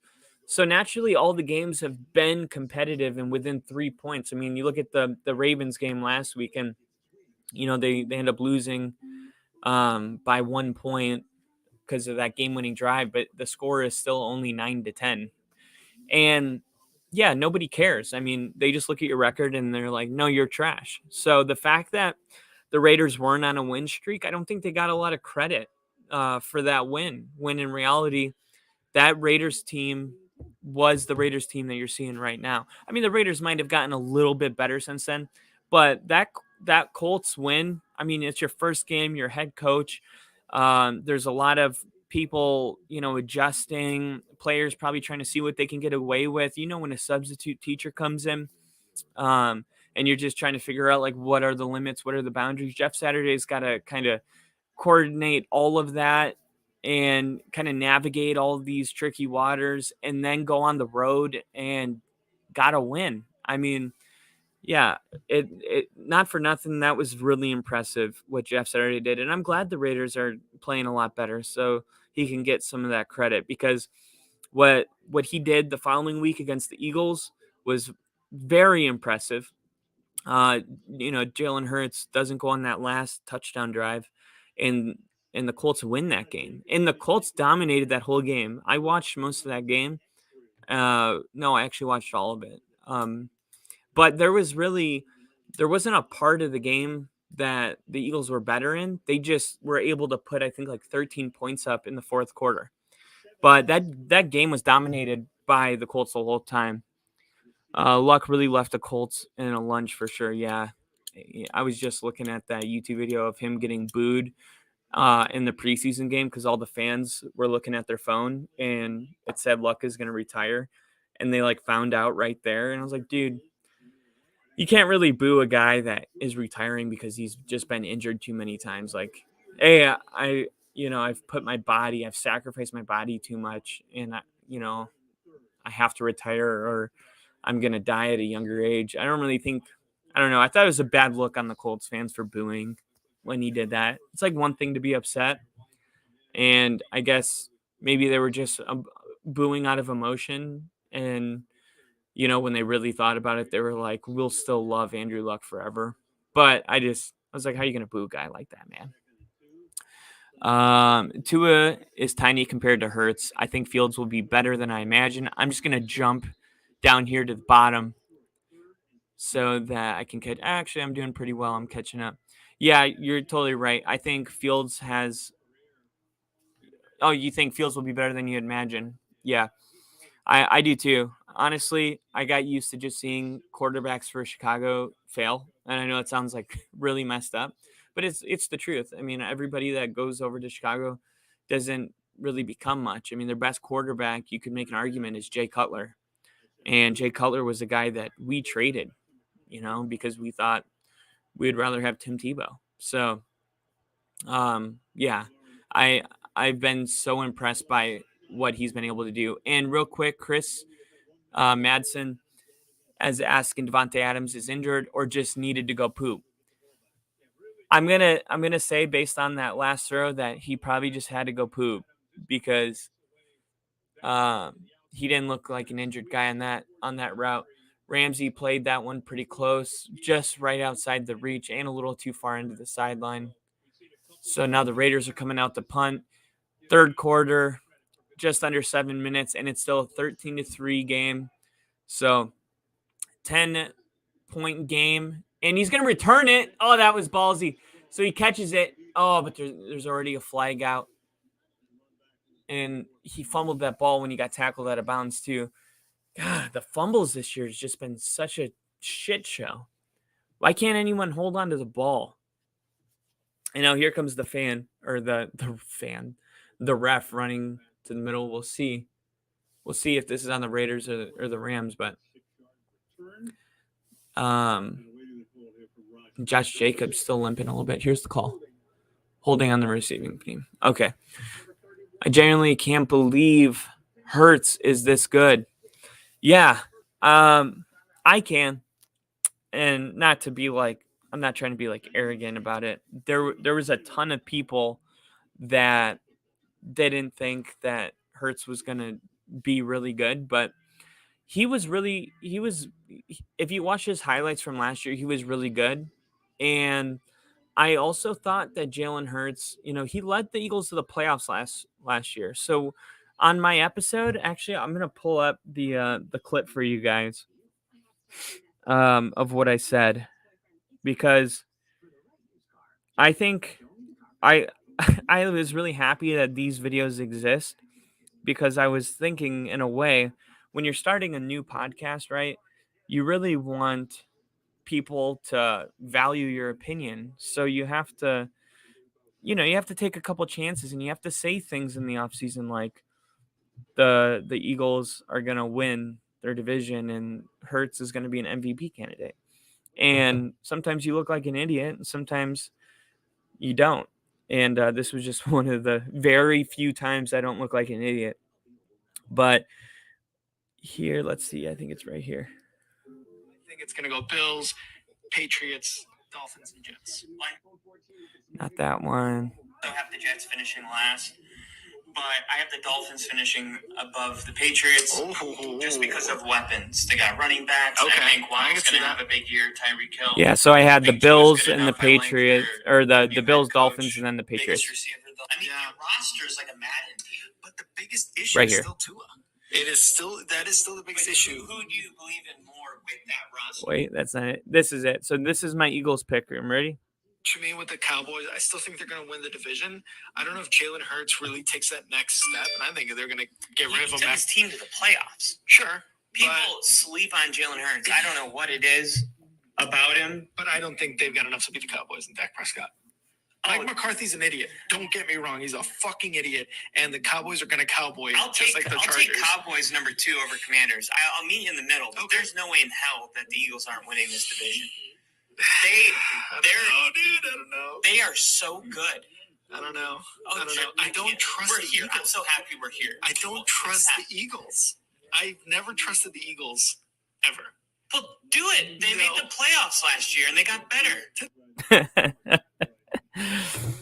So yeah, I like what I see from Jalen Hurts, and I'll be honest with you. The reason that I was so high on Jalen Hurts, it's not just the on the field stuff and taking the Eagles to the playoffs and working his way into being the starting quarterback for the Eagles last year. The real reason that I was so high on Jalen Hurts was because if you rewind to the national championship with Alabama playing Georgia and you saw Jalen Hurts get benched for Tua at halftime at the end of the second quarter, Tua came back into the game and won the national championship and then got drafted way ahead of Jalen Hurts. That right there is enough to destroy a person's career just based on confidence in general. So to see Jalen Hurts just show the mental toughness to not let that moment just define the rest of his career.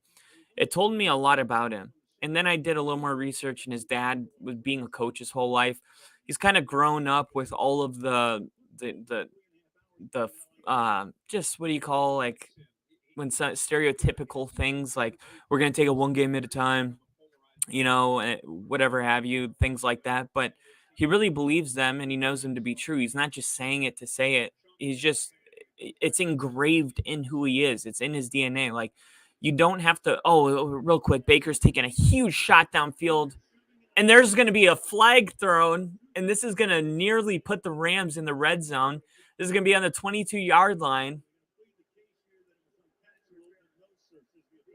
Pass interference, defense number 25. This is going to take the Rams all the way down, nearly into the red zone, down 10, and right about to go underneath 5 minutes in the third quarter with 5:08 left. This is what the Rams need. Real big play here.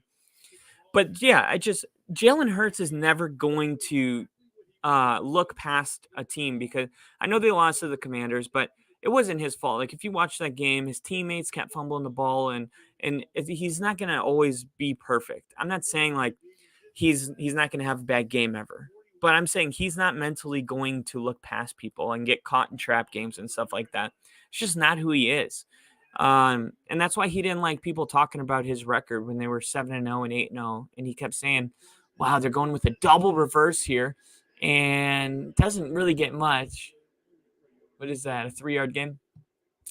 But yeah, that's really what I love about Jalen Hurts, is just seeing him be able to come back from, that national championship game getting benched. And I mean, now look, it's like, who would you rather have in your team, Jalen Hurts or Tua? It's rhetorical. Think if it was your QB, you would have not cheered him. When these rookie QBs get about 5 years under their belt, they really improve. Watch out for Trevor Lawrence and a few, for example. I totally agree with that. Especially if you watched that Ravens game 2 weeks ago. Trevor Lawrence had 2 90-plus yard drives, I believe 85, 90 yards to win that game. And that was the best I've ever seen Trevor Lawrence. He literally couldn't play in the team in college he led. How did you think he would be good? You must have called it. Jets finishing last, haha, not a great call. You did call. Oh, yeah. Look, yeah, I mean, it's nobody. I mean, I'm not going to say nobody, but come on. Like, did anybody know the Jets and the Giants were going to start off the way they did? I mean, it's sometimes the NFL is just such a, just so random. I mean, even people that pride themselves on their ability to predict this kind of stuff is just like, what? I mean, the AFC West was supposed to be the best division in football, and it's like 5-7 and 3-9 and 6-7 or 6-6 or whatever. So it's so hard. The NFL is so hard to predict. Deion Sanders just showed up at Colorado basketball game, got a standing ovation. Hell yeah. I'm a big fan of Deion Sanders. I was sad for Jackson State, just everything that he's done for that program, or Liberty. But then to see that he's going to donate, like half of his salary or whatever it was to that program, and then he's bringing a lot of players in. Obviously, he's not. He may be moving on with his career, but he's not forgetting about Liberty, and he's gonna keep, investing into the team and the young men my favorite thing about Deion Sanders is what he's doing for the young men. If you watch Coach Carter, he said Deion Sanders is like reminds me of Samuel L. Jackson. He said, no, if you rewind the chip game, he was awful. Good call, man. No, but no one thought Hurts would be good either, just you. Yeah, I'm thanks. I was like, thank you. No, I appreciate that. Sometimes you hit, sometimes you miss. That's just, yeah. I guess, yeah, there's just, sometimes people get so caught up in the logistics of players and stuff, and sometimes you just got to go with the eyeball test. Jalen Hurts just looked like he was in control last year. It didn't look like the game was moving too fast for him. He just seemed so comfortable, and I expected him to get more comfortable. So meanwhile, the Rams are making some really boneheaded decisions right now. They just got a 15-yard penalty, so they had a gimme field goal. Now it's a 46-yard or what is it, 46-yarder? 61-yarder. It was a 46-yarder. So now they're going for a 61-yarder. And this is, damn it. And he pushed it. Wide left, 4 yards. Now this is what I'm talking about, man. Damn it. That makes me so mad because this is like the Cam Akers fumble, right? It's like you're doing such great things and you're shooting yourself in the foot. That is like, I can't stand watching football games that do that. This is what the Broncos have been doing. Damn it. That is such a just. I mean, this game could be a 7-point game right now. Man. And now look, yeah, exactly. Now the Raiders are on the 50-yard line to start their drive. And honestly, is that and Josh Jacobs, wow. So they tossed it to Josh Jacobs, and he was going to throw it back to David Carr, but you could tell it was an option. He didn't have to, and he didn't. He just ran with it and got 3 yards. All right, going back to the super chat. Ginger Ninja said, bro, the eyeball test was genius. What is your eye telling you about Stroud or Young next year? I think they both suck.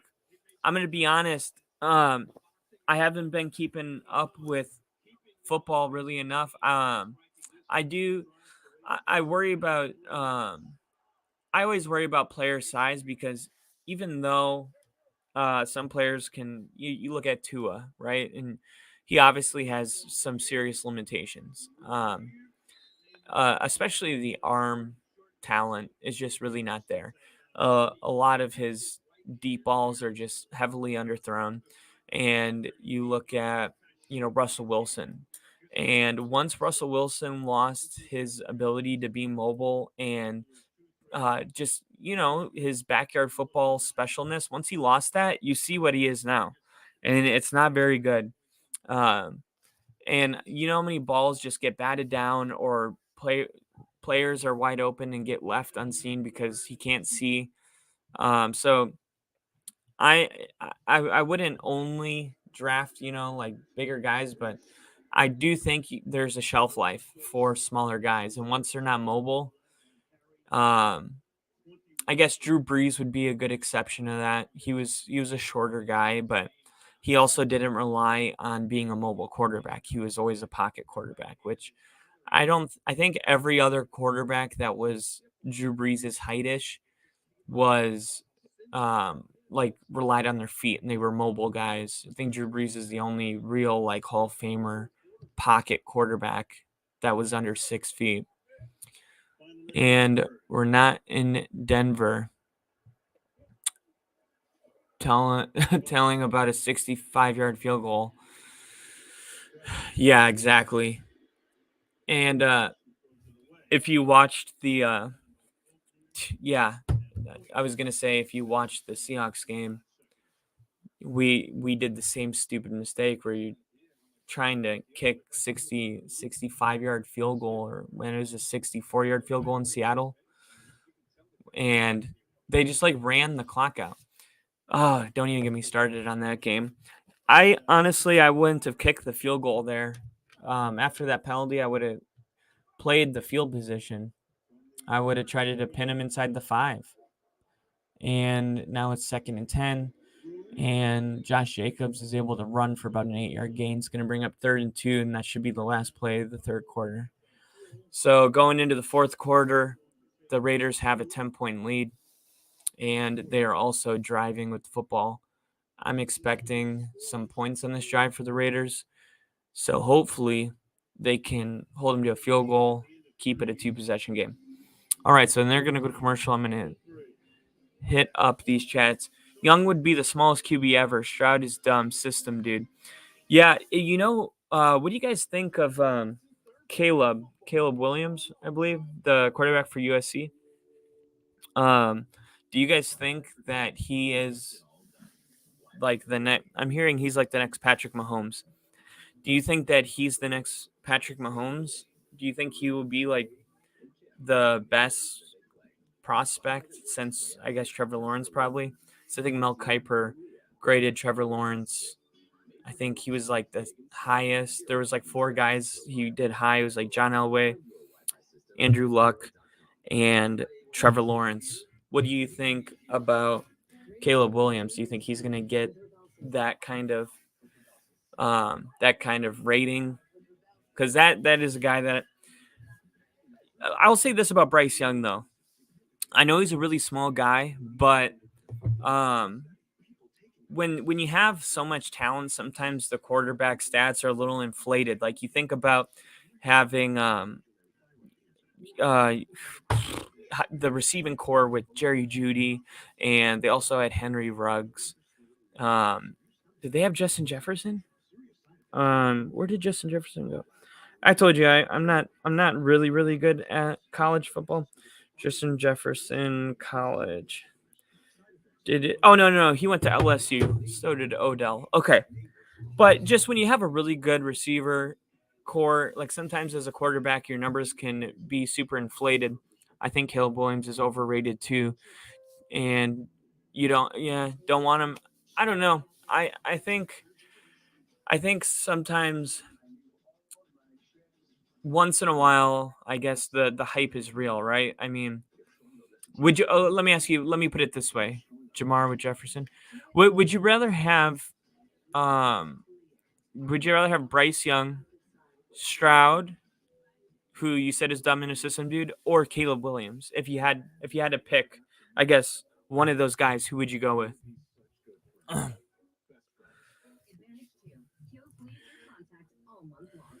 Casey said, I don't know him, but the league is clearly trending to the running quarterback with the smarts and the big arm. Mahomes has redefined the position. I don't know if he's redefined the position because Mahomes doesn't run that much. I mean, Brett Favre played very similar to Brett Favre, and I think Mahomes will go down as a better quarterback because he's going to win more Super Bowls than Brett Favre. And when it's all said and done, Mahomes may be the best quarterback that has ever played. But I think in the ways that Mahomes has changed the game is not necessarily playing backyard football, because we saw that out of Brett Favre. But I think it's like practicing the no-look passes and just, the way he plays the game. He plays so loose because he has such a strong arm that he can put the ball anywhere. We may never see, because Mahomes is more talented than Tom Brady. Like, you can't argue with me on that. Tom Brady obviously is the GOAT because he's got 7 Super Bowl rings. But if you had to, play one game right now, of course you're going to take Patrick Mahomes over any quarterback in the NFL. And, you can't convince me that you wouldn't, because I guess Jalen Hurts probably be the second quarterback. I'm talking about this season. Because if you watch that Packers-Philly game, it felt like when you play Madden on like rookie mode with like Lamar Jackson, how It seems like you could just snap the ball. Jalen Hurts can just snap the ball and like run. You just hold the trigger on the Xbox remote. He could just run to the outside and get 7 yards every time. I mean, he had like 150 yards rushing in the first half or some absurd number like that. So he said Will Levis, Caleb Williams, Drake May. I don't know him. So KC is a Kansas City Chiefs fan, I believe, right? Here's another good question. What happened to Najee Harris? Do you think he's having a bad year, or do you think he'll get it back? You think? But he has the threat, which opens up the offense. You see in the Eagles, Dolphins, even Ravens. Yeah, no. That's a fair point. I mean, you have to. Ooh, Bobby Wagner almost got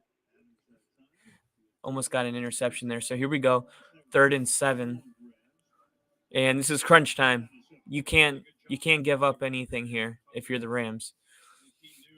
I mean, obviously you're in field goal range, but I mean you can't give up the first down. You can't let them get a touchdown here. You can't let this be a 20-3 game.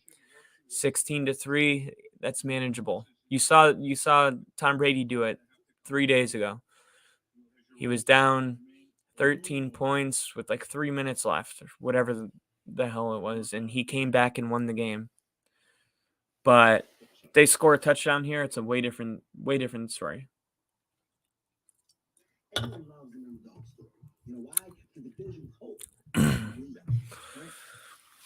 So who do you guys have winning the Super Bowl? Let's just get straight to it. You got the Eagles in the NFC. Do you think the Eagles and the Cowboys end up playing each other in the NFC Championship? And if so, when does Minnesota? I would say it's going to be between Dallas, Philly, and Minnesota for the NFC. And then in the AFC, I got, but what about the 49ers? Do you think the 49ers, with that defense, could, I guess, do we need to see one more game with Brock Purdy or whatever, to see what we're dealing with? I feel like you can't count out the 49ers yet, right?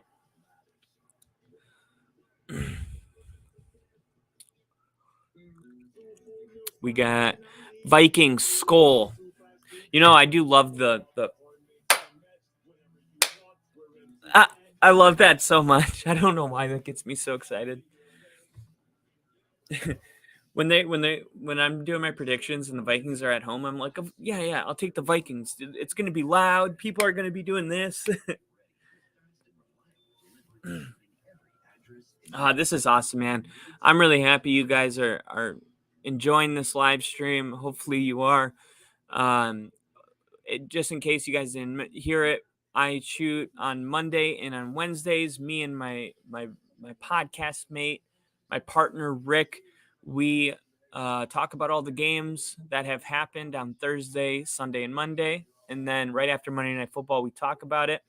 And then on Wednesdays, we talk about all the games coming up. And we also do fun segments.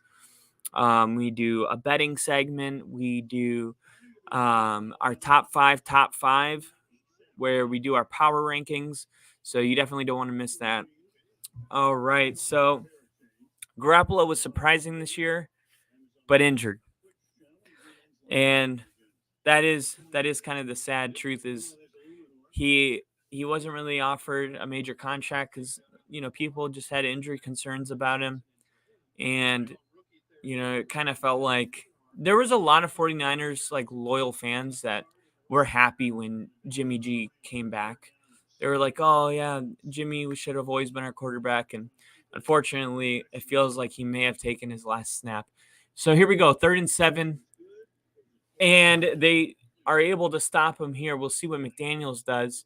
I wouldn't be surprised as they coming off the field goal unit comes out. So defense does their job.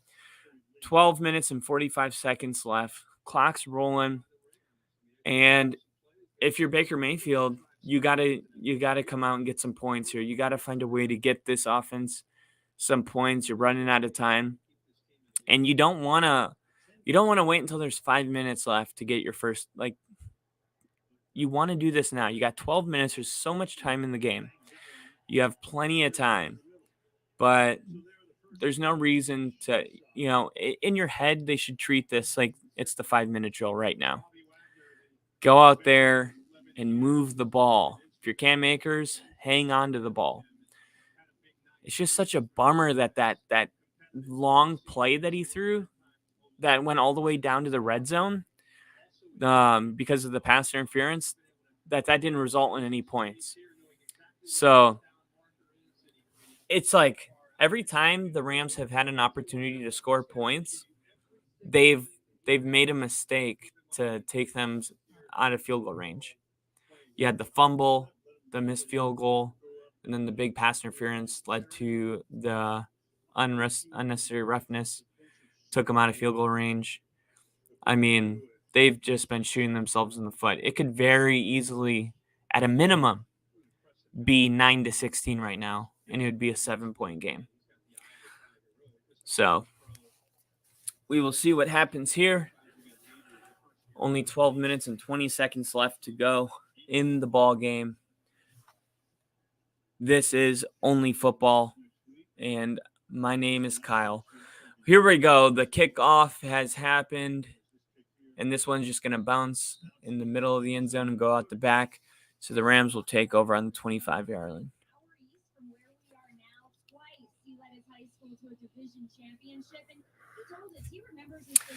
Would you guys watch this if I live streamed the Broncos game? I'd be probably a lot more passionate about it, but I would love to do this. And if you guys enjoy this, Nathan, I would be more than happy to live stream the Vikings game. Although you might be too into the game to pay attention to the live stream. I could do the Chiefs. Obviously, this week with Broncos are playing the Chiefs, so I could do that. And then for Jinja Ninja, I could do the Colts games. So, yeah, you guys just... Yeah, KC said sure. So, do you guys live on the West Coast, East Coast? Because I live in Seattle, so the games actually come on at like 2:00 for me. So, a little bit of a time difference. Like that one game we played in London, I had to get up at 6 a.m. for that. And they're gonna... Oh, he got hit super hard. So they go with 2 runs, and it's gonna be Texas Central. Yeah, much better weather, probably a lot hotter, but it rains so much over here, and it gets dark at like 3 p.m. So here we go, 3rd and 3. Man, you can hear how loud it's getting right now. That's the Raiders fans. Sounds like an away game. I wonder if they'll take a shot here. Looks like the corners are playing really close, and they do. There's a flag on the play. I wonder if they're going to call holding.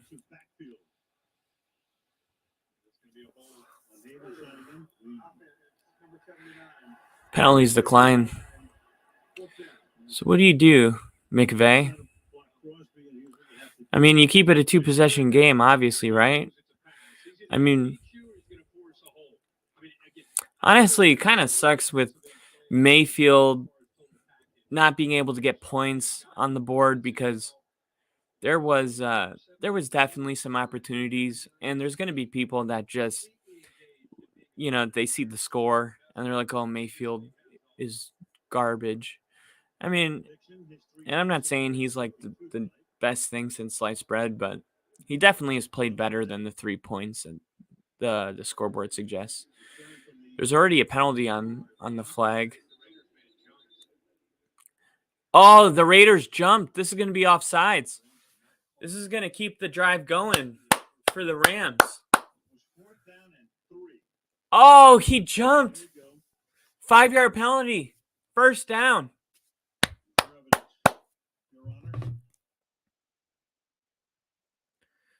Hell yeah.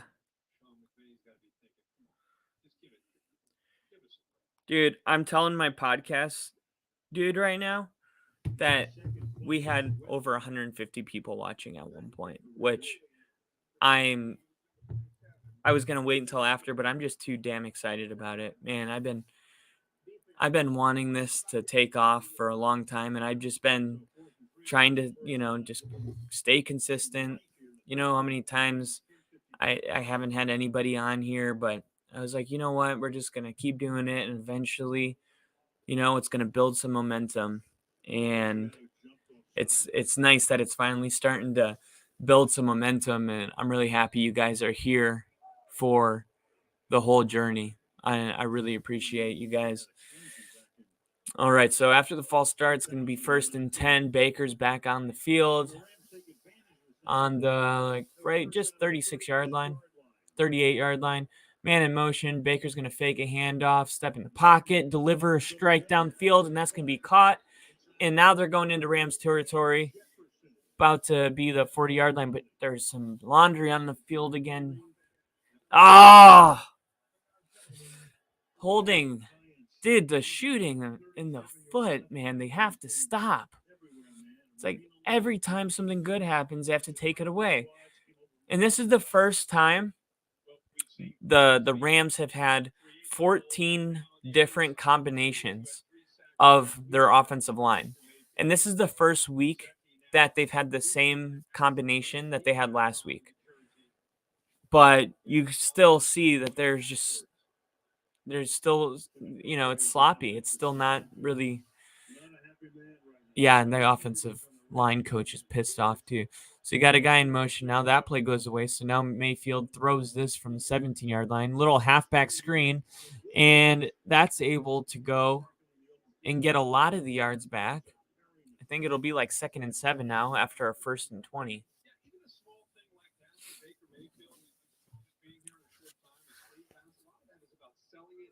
Yeah, that was good. And now they're going into a hurry up 2nd and 10. Now they're going into a hurry up. Mayfield's going to plant and throw. Oh, he got it. So now they cross over to cross into Raiders territory. 9 minutes and 45 seconds. Yeah, he went hurry up, and I think they're just trying to keep their foot down. And they're slowing it down here a little bit because they played the same replay twice. So they're huddling up here. All right, now Baker's on the line. And he's going to snap this ball, man in motion. And they're going to fake the handoff. And he's going to throw it again. Ew! And it was just too far out of bounds. Stops the clock. 9 minutes and 10 seconds. 2nd and 10. Shocker. The Rams suck. Keeps it a game. I'm Midwest, so Colts are first priority. Then it's Titans and Lions, in my opinion.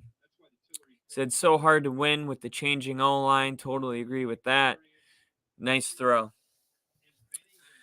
Yeah, but Mayfield's made a couple decent throws where he just kind of hangs into the pocket and delivers a good throw.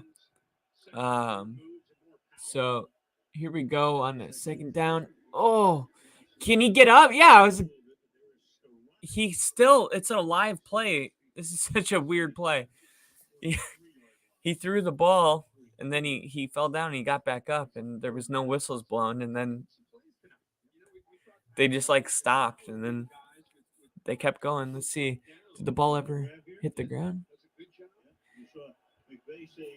All right, so 3rd and 4.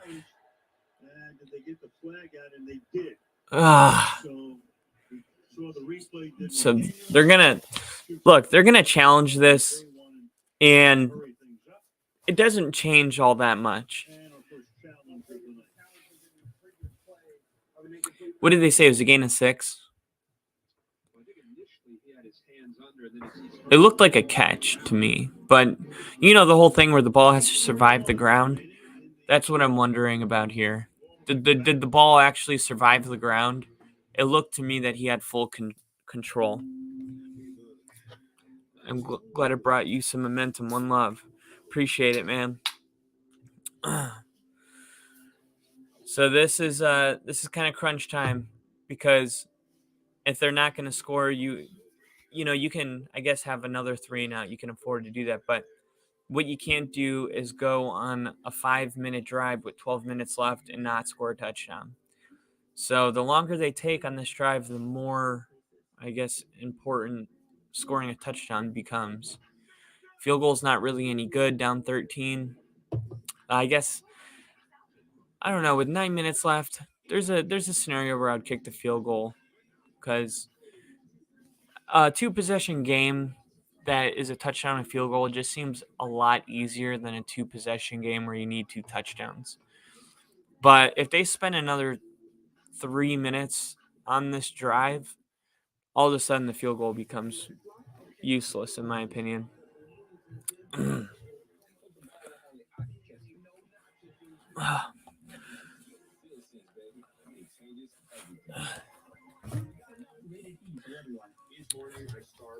This is actually the Denver Broncos, Green Bay Packer Super Bowl 98 hat, played in San Diego, California. Casey said, I hate the movement of the ball after the catch roll. It's over applied. And I totally agree. I'm also not a fan that if you slow a replay down enough, you can almost argue against anything. I mean, sometimes I feel that if you slow a play down to, just a drastic, like a drastic measure, the ball will look like it's moving more than it actually did. And I think football should be a game that's played at the speed that it's played. I mean, things like, this is a perfect example. He put his hands under the ball, then he reels it in, but then the ball hits the ground, right? Look how slow they're going right now. And then you could say, oh, it moved a little bit. Like, to me, this is a catch. And just like Casey said, if they say that this wasn't a catch, this is totally over applied. Here's the call. Okay, so it stands. So they're going to keep it a catch. But, take your pick. Depending on the officiating crew, like, we've seen that get reversed, that type of play. I mean, you think about the Des Bryant catch in the playoffs against the Packers. One that could have won the game for the Cowboys, and they just slowed it down a little too much. Said, you look like the backup right fielder on my college baseball team, USI. He was a stud on campus. Thank you, man. I appreciate that. I don't have too much baseball experience, but I totally appreciate looking like a stud. Oh, what are they doing here? What are they doing here? They're calling neutral zone infraction defense. So Baker Mayfield a little upset that they stopped the play, but shouldn't be too mad about that. 5 yards in the right direction, and it is still first down. Crosby just jumps way off sides. I mean, this isn't even close. Like, you've seen Von Miller, some of the best guys to jump snaps. This one's not even close. Casey said, absolutely true about slow-mo replay. Ginger Ninja said, Trav Peace Armel, my dude. I'm gonna look him up. Trav Peace Armel. I always love seeing who people say you look like, and it's always the person that you say to the person, they look them up and they're like, really, that's me? But like, other people see it. A lot of people think my girlfriend looks like Jennifer Aniston. Talking about me? Yeah, I'm talking about you. All right, so Mayfield putting a man in motion on 2nd and 2, fakes the handoff. We've seen a lot of that today. And there you go. Way to lean in by Tyler Higbee. And that'll keep the drive going. And that'll be a first down. let's see. So far, this plays 9 plays, 51 yards, in 4 minutes and 40 seconds. So this goes back to what I was saying about the long drive. Okay, you're going into the 7 minutes now. This drive has been about 5 minutes long. So all of a sudden, scoring a touchdown in this drive becomes a lot more important than it did when they took over with 12 minutes. And they're going to send a man in motion here. He's going to fake the handoff, and they're going to throw it out to the tight end. And that wasn't fooling anybody. Raiders there to swallow that up right away. So that's going to bring up a 2nd and 9, maybe a 2nd and 8.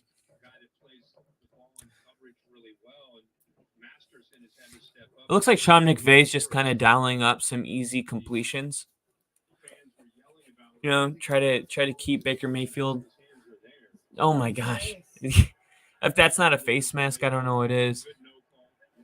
Oh, they're saying good no call. I guess maybe he didn't grab the face mask. He just had his hands on it. 2 different things. Oh.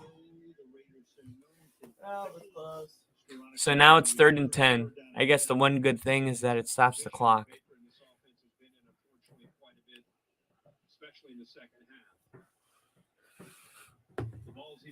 All right.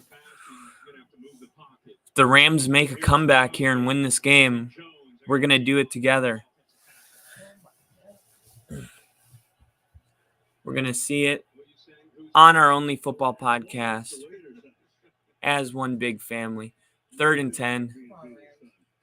And Baker's going to see if a man goes in motion on this one. No, they're just going to snap it, step up, and put a lot into that one.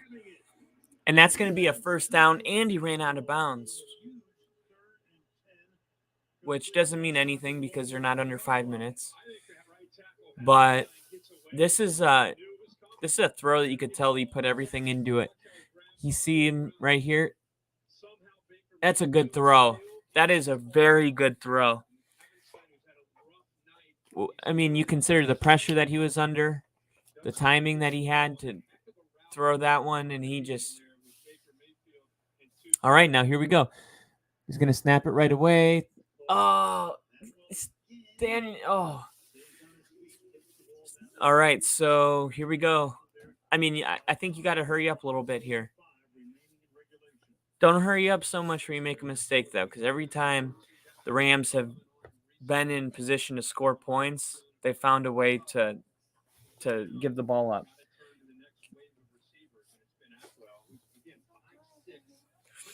He's all right, so here we go. He's going to snap the ball, hand the ball off, and Cam Akers trying to backpedal and keep it rolling. Man, no it. Right, it's 3rd and 4.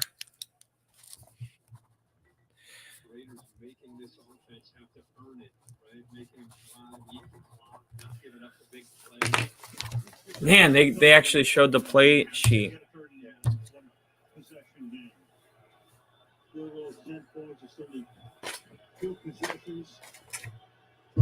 So going under 5 minutes now, 4 minutes and 40 seconds. And he's going to snap the ball. He's looking. He's going to step up into the pocket. Oh, he threw it. He got rid of it. But he was short. He was short a yard. Baker grind on that offense. I wish I could see the game. Get her on camera. Oh, she went back upstairs. To be clear, I have Prime, not watching a TV that has it currently. Trevor Rommel is his literal name, LOL. TD coming, I hope. If your girl looks like Jay Stans, you literally are a stallion. Oh, God. I appreciate you guys. All right. So they're going to call timeout here, which honestly kind of sucks because now they got one timeout. They score, even if they score a touchdown here, you got to already be thinking about getting the ball back. I mean, why not just run up to the line and just QB sneak it?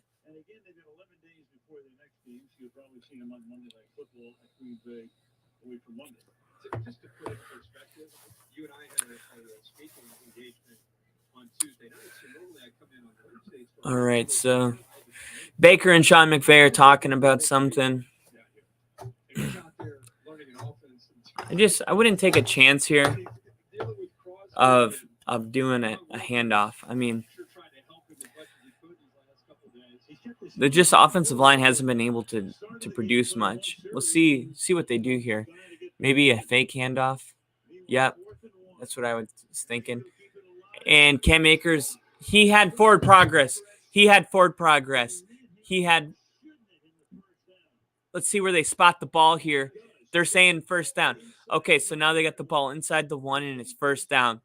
That's almost a guaranteed touchdown. As long as they don't lose some yards here. They're going to have 4 tries to get they're doing that thing where they slow it down, but they're coming to the line. No challenge has been thrown, and the ball snapped. And there it is. Cam Akers is in. Touchdown. Okay, so he was in there. All right. Let's go to these banners and update this. Look at this. I'm gonna put 10 before the extra points kicked. That's how confident I am.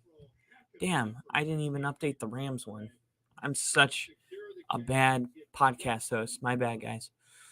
So they got 16. We'll go 16. We'll call the Rams 10. Bam.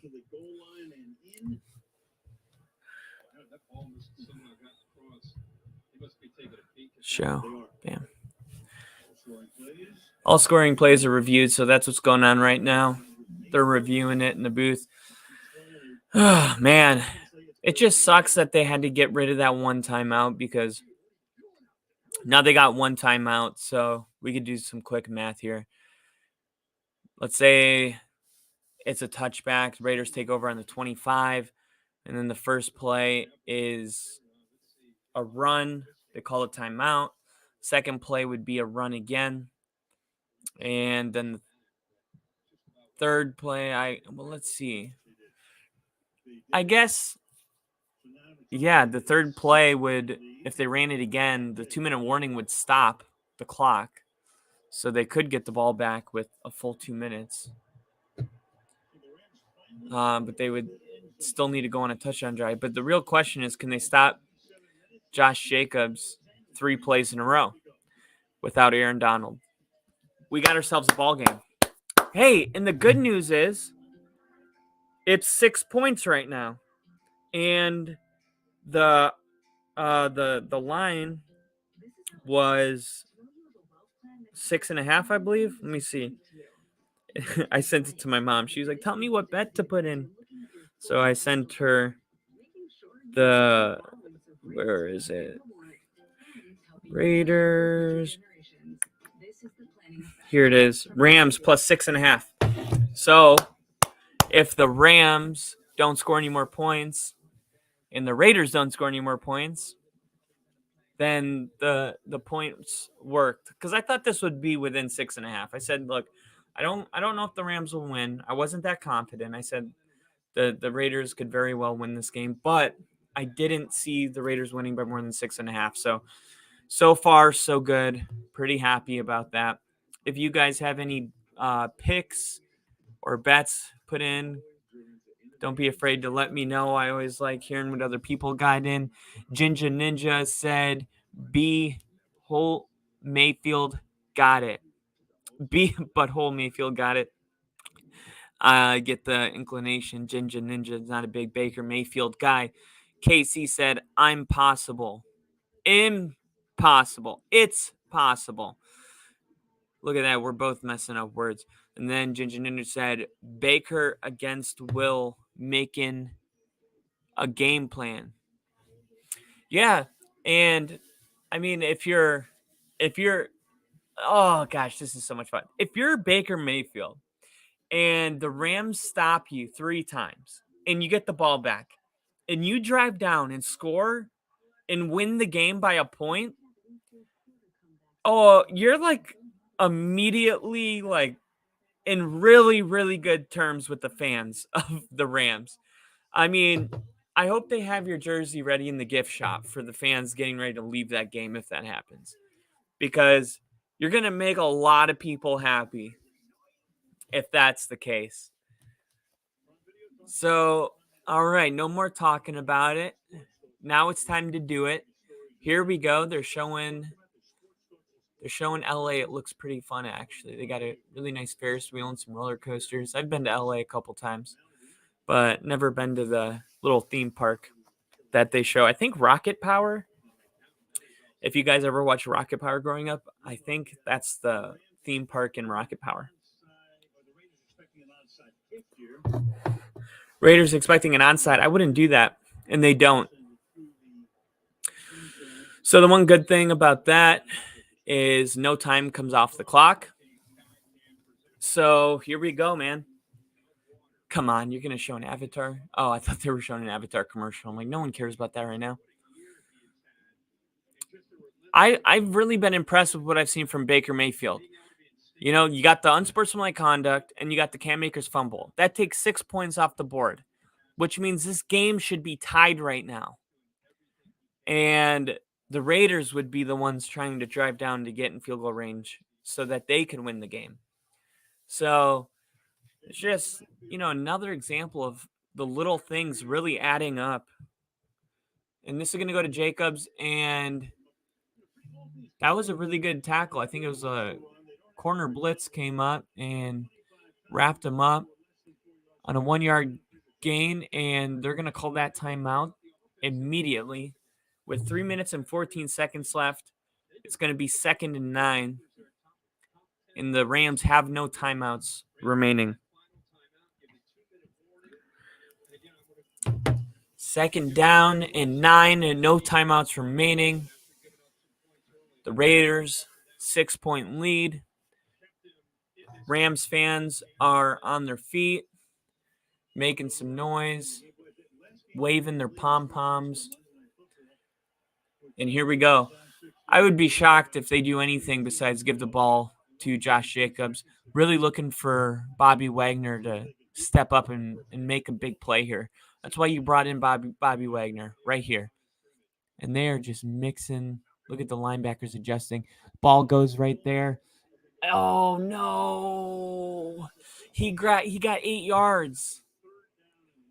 So now, if they get this first down, it's looking real bad. Damn. How do you do that, man? That's the problem with Josh Jacobs, is that he's playing really good right now. And that was just a really good pickup by the fullback. I mean, he just went up and just punched Jones right in the mouth. And they shot short. They were showing the replay and we got caught up in it. So now, yes! So now it's going to go down to the 2-minute warning, just like we talked about. And let's see. Yep, it's going to go all the way to the 2-minute warning, and then the Rams are getting the ball back. Here we go. 7 seconds left for the 2-minute warning. It's 4th and 1. The Rams are going to have a chance to win this game by 1 point. And we're doing it together. Let's go. Raiders, baby. Oh, Rick, he's trying to rub it in my face. But I said the Rams would 6.5, right? So they're only 6 right now. So technically I wasn't wrong. And there's a chance that the Rams actually win this game. Ninja said if he wins, I'll be shocked. If he wins, I'll be shocked. Are you talking about the Rams, Jinja? Or are you talking about Rams are trash? I mean, they're playing a good game. They just keep shooting themselves in the foot. Too many penalties on the offensive line. The unnecessary roughness took them out of field goal range. The fumble by Cam Akers was costly. This game should be tied right now, and the Rams should be getting the ball on a 16-16 ball game. And that's just an example of, how these mistakes accumulate and they really take you out of the game. So here's the snap. Good snap. Looks like a good punt. Ball's going to do a Raider-friendly bounce all the way. Dude, oh my God. It rolls all the way to the 2-yard line.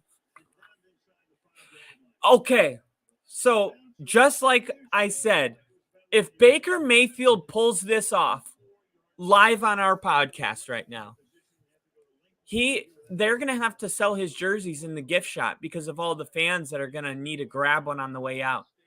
Can you imagine Baker Mayfield gets picked up on a Tuesday, and then 2 days later, he has a chance to lead his team on a 98-yard drive to win the game? You couldn't have drawn this up any better. This is awesome if you love this game. He's going to take the first snap in his own end zone. He's going to throw it. Oh, it looked like he got 1 foot down, and the second was not. So you got 1 minute and 41 seconds. You got no timeouts. Obviously, you got a long way to go. But I think the first thing that you got to do if you're the Rams is you got to get out of the end zone. That was a really good play call. If you could have got the foot down, that would have been better. You need some breathing room, and then you need to take a shot, and start trying to get those chunks. But right now, you just need some room. Looking for a really quick snap and throw here. 1, 2, 3, get rid of it. There it is. That's the space. That's the space I'm talking about. And he goes right back to Atwell again. So keeping the faith in the boy. Twister was my shit in rocket power. Hell yeah. Twister is the shit. I always thought Otto was overrated. Here we go. Oh no! They're saying, what is that?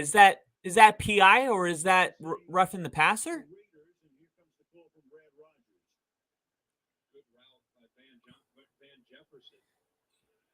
Here's call. Pass interference defense, number 21. All right, so that keeps the ball. And you knew he knew because he intercepted the ball and he almost didn't even want to run it. He was like, oh, do I have to finish this play? All right, so let's see the play. So he's pulling on his arm. Oh, my God, that's a bad one.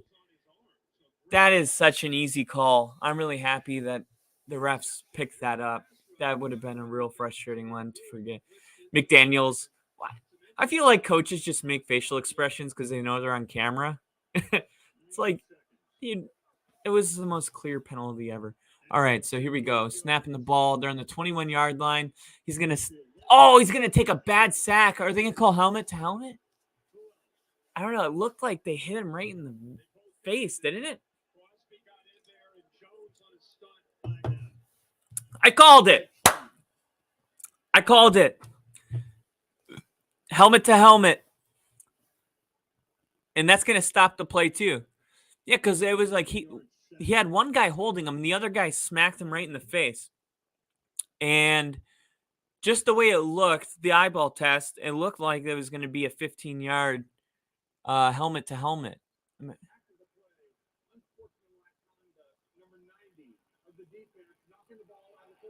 Wow!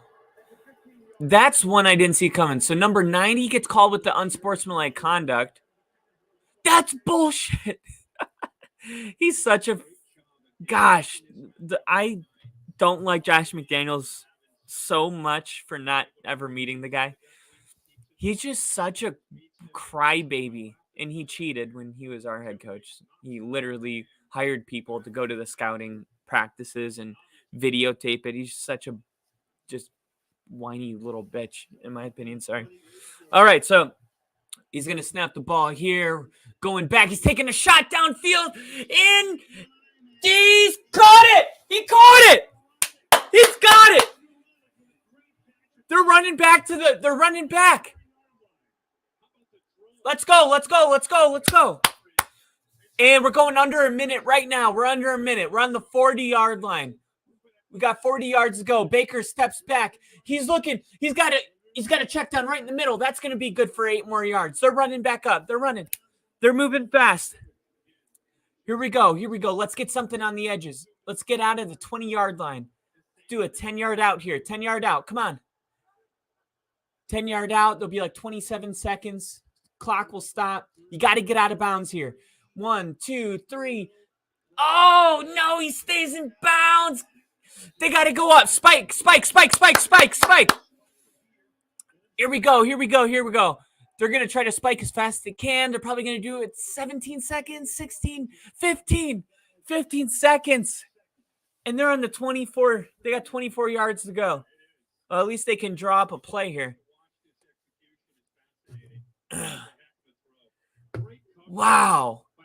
You know what? They should have maybe even after that deep ball to Skowarink or however you pronounce it, maybe they should have spiked it there. What do you guys think they should have called it? You called these. You called these. I'm so sorry, Denver fan. Rough going. Man, why do you guys got to come at me like that? All right, so he snaps the ball here. He's going to take a shot to the house. He caught it. He caught it. Touchdown.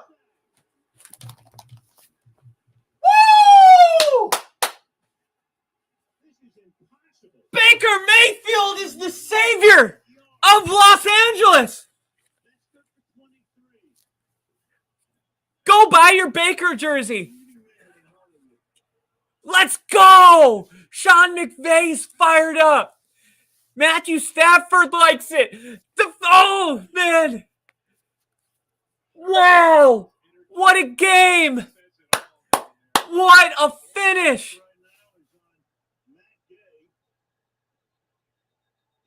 And now they'll try to ice it. McDaniels is going to try to ice the extra point. What a throw. What a drive. Baker and McVay. They're like long lost pals. Oh. Right there. Right when he moved. Yep.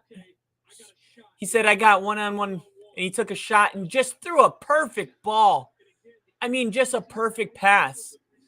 I mean, you don't even know these guys and their speed. And you just, I mean, that's what I'm saying, man. He's just playing football.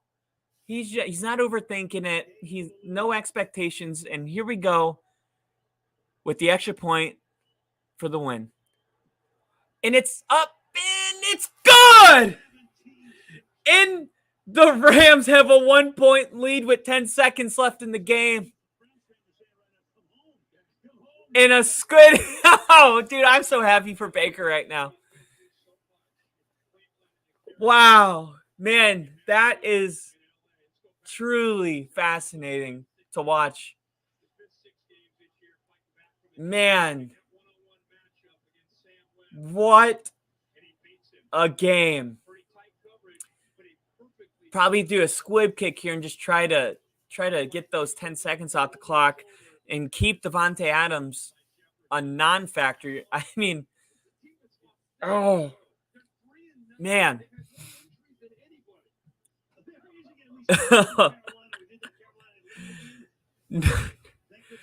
Crazy season of chaos. Casey has said it best, man. You said it earlier. You called it. And, I mean, that's what it's been. It has been just a wild ride. And if you're a Rams fan, this is probably got to be the best game of the season for you guys. And we'll see. No, man.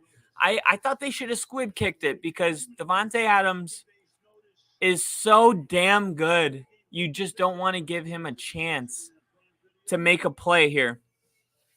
But we will see what happens. 10 seconds left. I mean, let's think about this really quick. Is there a scenario where they started at the 25-yard line? So could they get 30 yards in 10 seconds and just call a timeout? 1, 2. I mean, that's the move right here. They're going to try to probably get a 30-yard completion to Devontae Adams and call the timeout and line up for a field goal. And there, it's over. It's over. Devontae Adams was the target, and he throws a pick, and the Rams are going to win this game by 1 point. Baker Mayfield leads his team on a 98-yard drive to win the game 2 days after becoming a Ram, and he's headbutting people with no helmet again. Oh, wow. Wow. And the Raiders, playoff hopes of trying to win out, that's all over. You could throw that away. And that is my game of the week. It's going to be hard to beat. What a great, great game.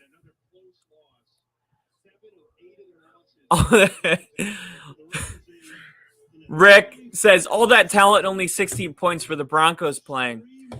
No, you got to remember how good this Rams defense has been. They forced Butker to 4 field goals when they played the Chiefs. They're the best red zone defense in the NFL, and they played a very complete game today.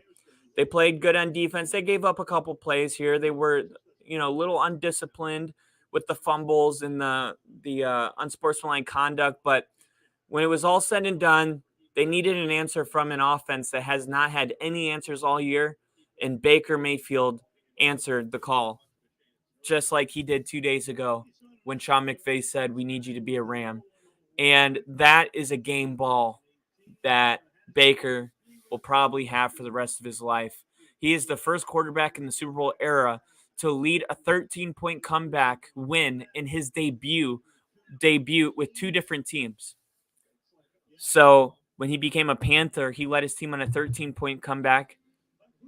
And when he became a Ram, he just did a 13-point comeback. So history on Only Football Live. Thank you guys for joining. At one point, man, we had over 150 people watching. I appreciate it from the bottom of my heart. We are going to be on Mondays where we talk about everything that's happened right after Monday football. We talk about the Thursday night games, all the Sunday games. Me and Rick will be on here together talking about all the games Rick was wrong about and all of his bad predictions and all that. And then on Thursday, I almost did it with a straight face. And then on Wednesday, we predict all of next season's next week's games, followed by top five, where we do our power rankings for the week, and a bunch of fun segments that I don't want to spoil for you guys. So be sure to follow us. This is all brought to you by Star 6 Media, your media channel to find any sport that you guys like: hockey, baseball, basketball, football, UFC, whatever you're into, we have it. And that is the beauty of Star 6 Media, is that we bring you content from all over. Different people have different channels and different episodes, but we're one big family. So go ahead and subscribe, hit the like button, follow us. We're going to do live streaming as much as we can. You can always request special games to be live streamed. Rick is my partner in crime, my everything. His hashtag Twitter handle, I don't know how to say it, is And Now Rick. It's at the top of the screen right there. And I am FTBL Only Podcast. So if you guys enjoyed this, go ahead and follow me on Twitter. I'll follow you back. And we will see you guys next time. Unless you have anything else, I will make a quick look into the comment section. We got Ginger Ninja said, Baker B-hole Mayfield just got sodomized the Raiders. Haha. No disrespect. Oh yeah. This is Baker Mayfield's probably best day of his life, and hopefully it made his wife happy. If you guys followed Baker Mayfield's wife being pissed off, Baker Mayfield wife, she tweeted, let's see, Baker Mayfield's wife opens up. What did she say? I'm thankful for the opportunity to walk alongside my best friend forever for this once-in-a-lifetime roller coaster ride. I'm so thankful for our time in Charlotte. I met some really incredible people and fell in love with an amazing city. You will certainly see more of us, Charlotte. But now I'm sure this is a really good, this was a very good debut. You know what I'm saying? So I'm sure she'll fall in love with LA as well. So, and I'm sure the city after this will welcome them with open arms everywhere they go. Because right now they are the heroes for the Rams right now, or the Mayfield. So that was our show today. Thank you guys for watching. Casey said, you've got the gift of gab. Perfect for YouTube. I appreciate that, Casey. Seriously, goes a long way with us. Little comments like that where keeps our heads up and helps us get through. So I appreciate the shout out, and follow me, man. Obviously, we've been going back and forth a lot on this episode, so go ahead and follow me, and I'll follow you back. We'll keep in touch, and by following us, you'll get little reminders of when we're going live for games and when we're going to shoot our episodes. And that's really all I got, guys. I'm going to be going live on Sunday with Rick together. So go ahead and follow us for that Sunday night game. It was supposed to be the Chiefs and Broncos, but the Broncos are so bad that they got flexed out of a Sunday night game featuring Patrick Mahomes. So, yeah, that is very embarrassing. It's like if you get flexed out of a Sunday night game playing like the Panthers, it's like, okay. But it's like you got flexed out of a game featuring Patrick Mahomes. So we are going to be live streaming not the Broncos and Chiefs, but the Chargers and Dolphins, which does sound like a very more entertaining game. So Jinja Ninja, it's been real. Thank you guys for listening, and I will see you guys very soon. See ya.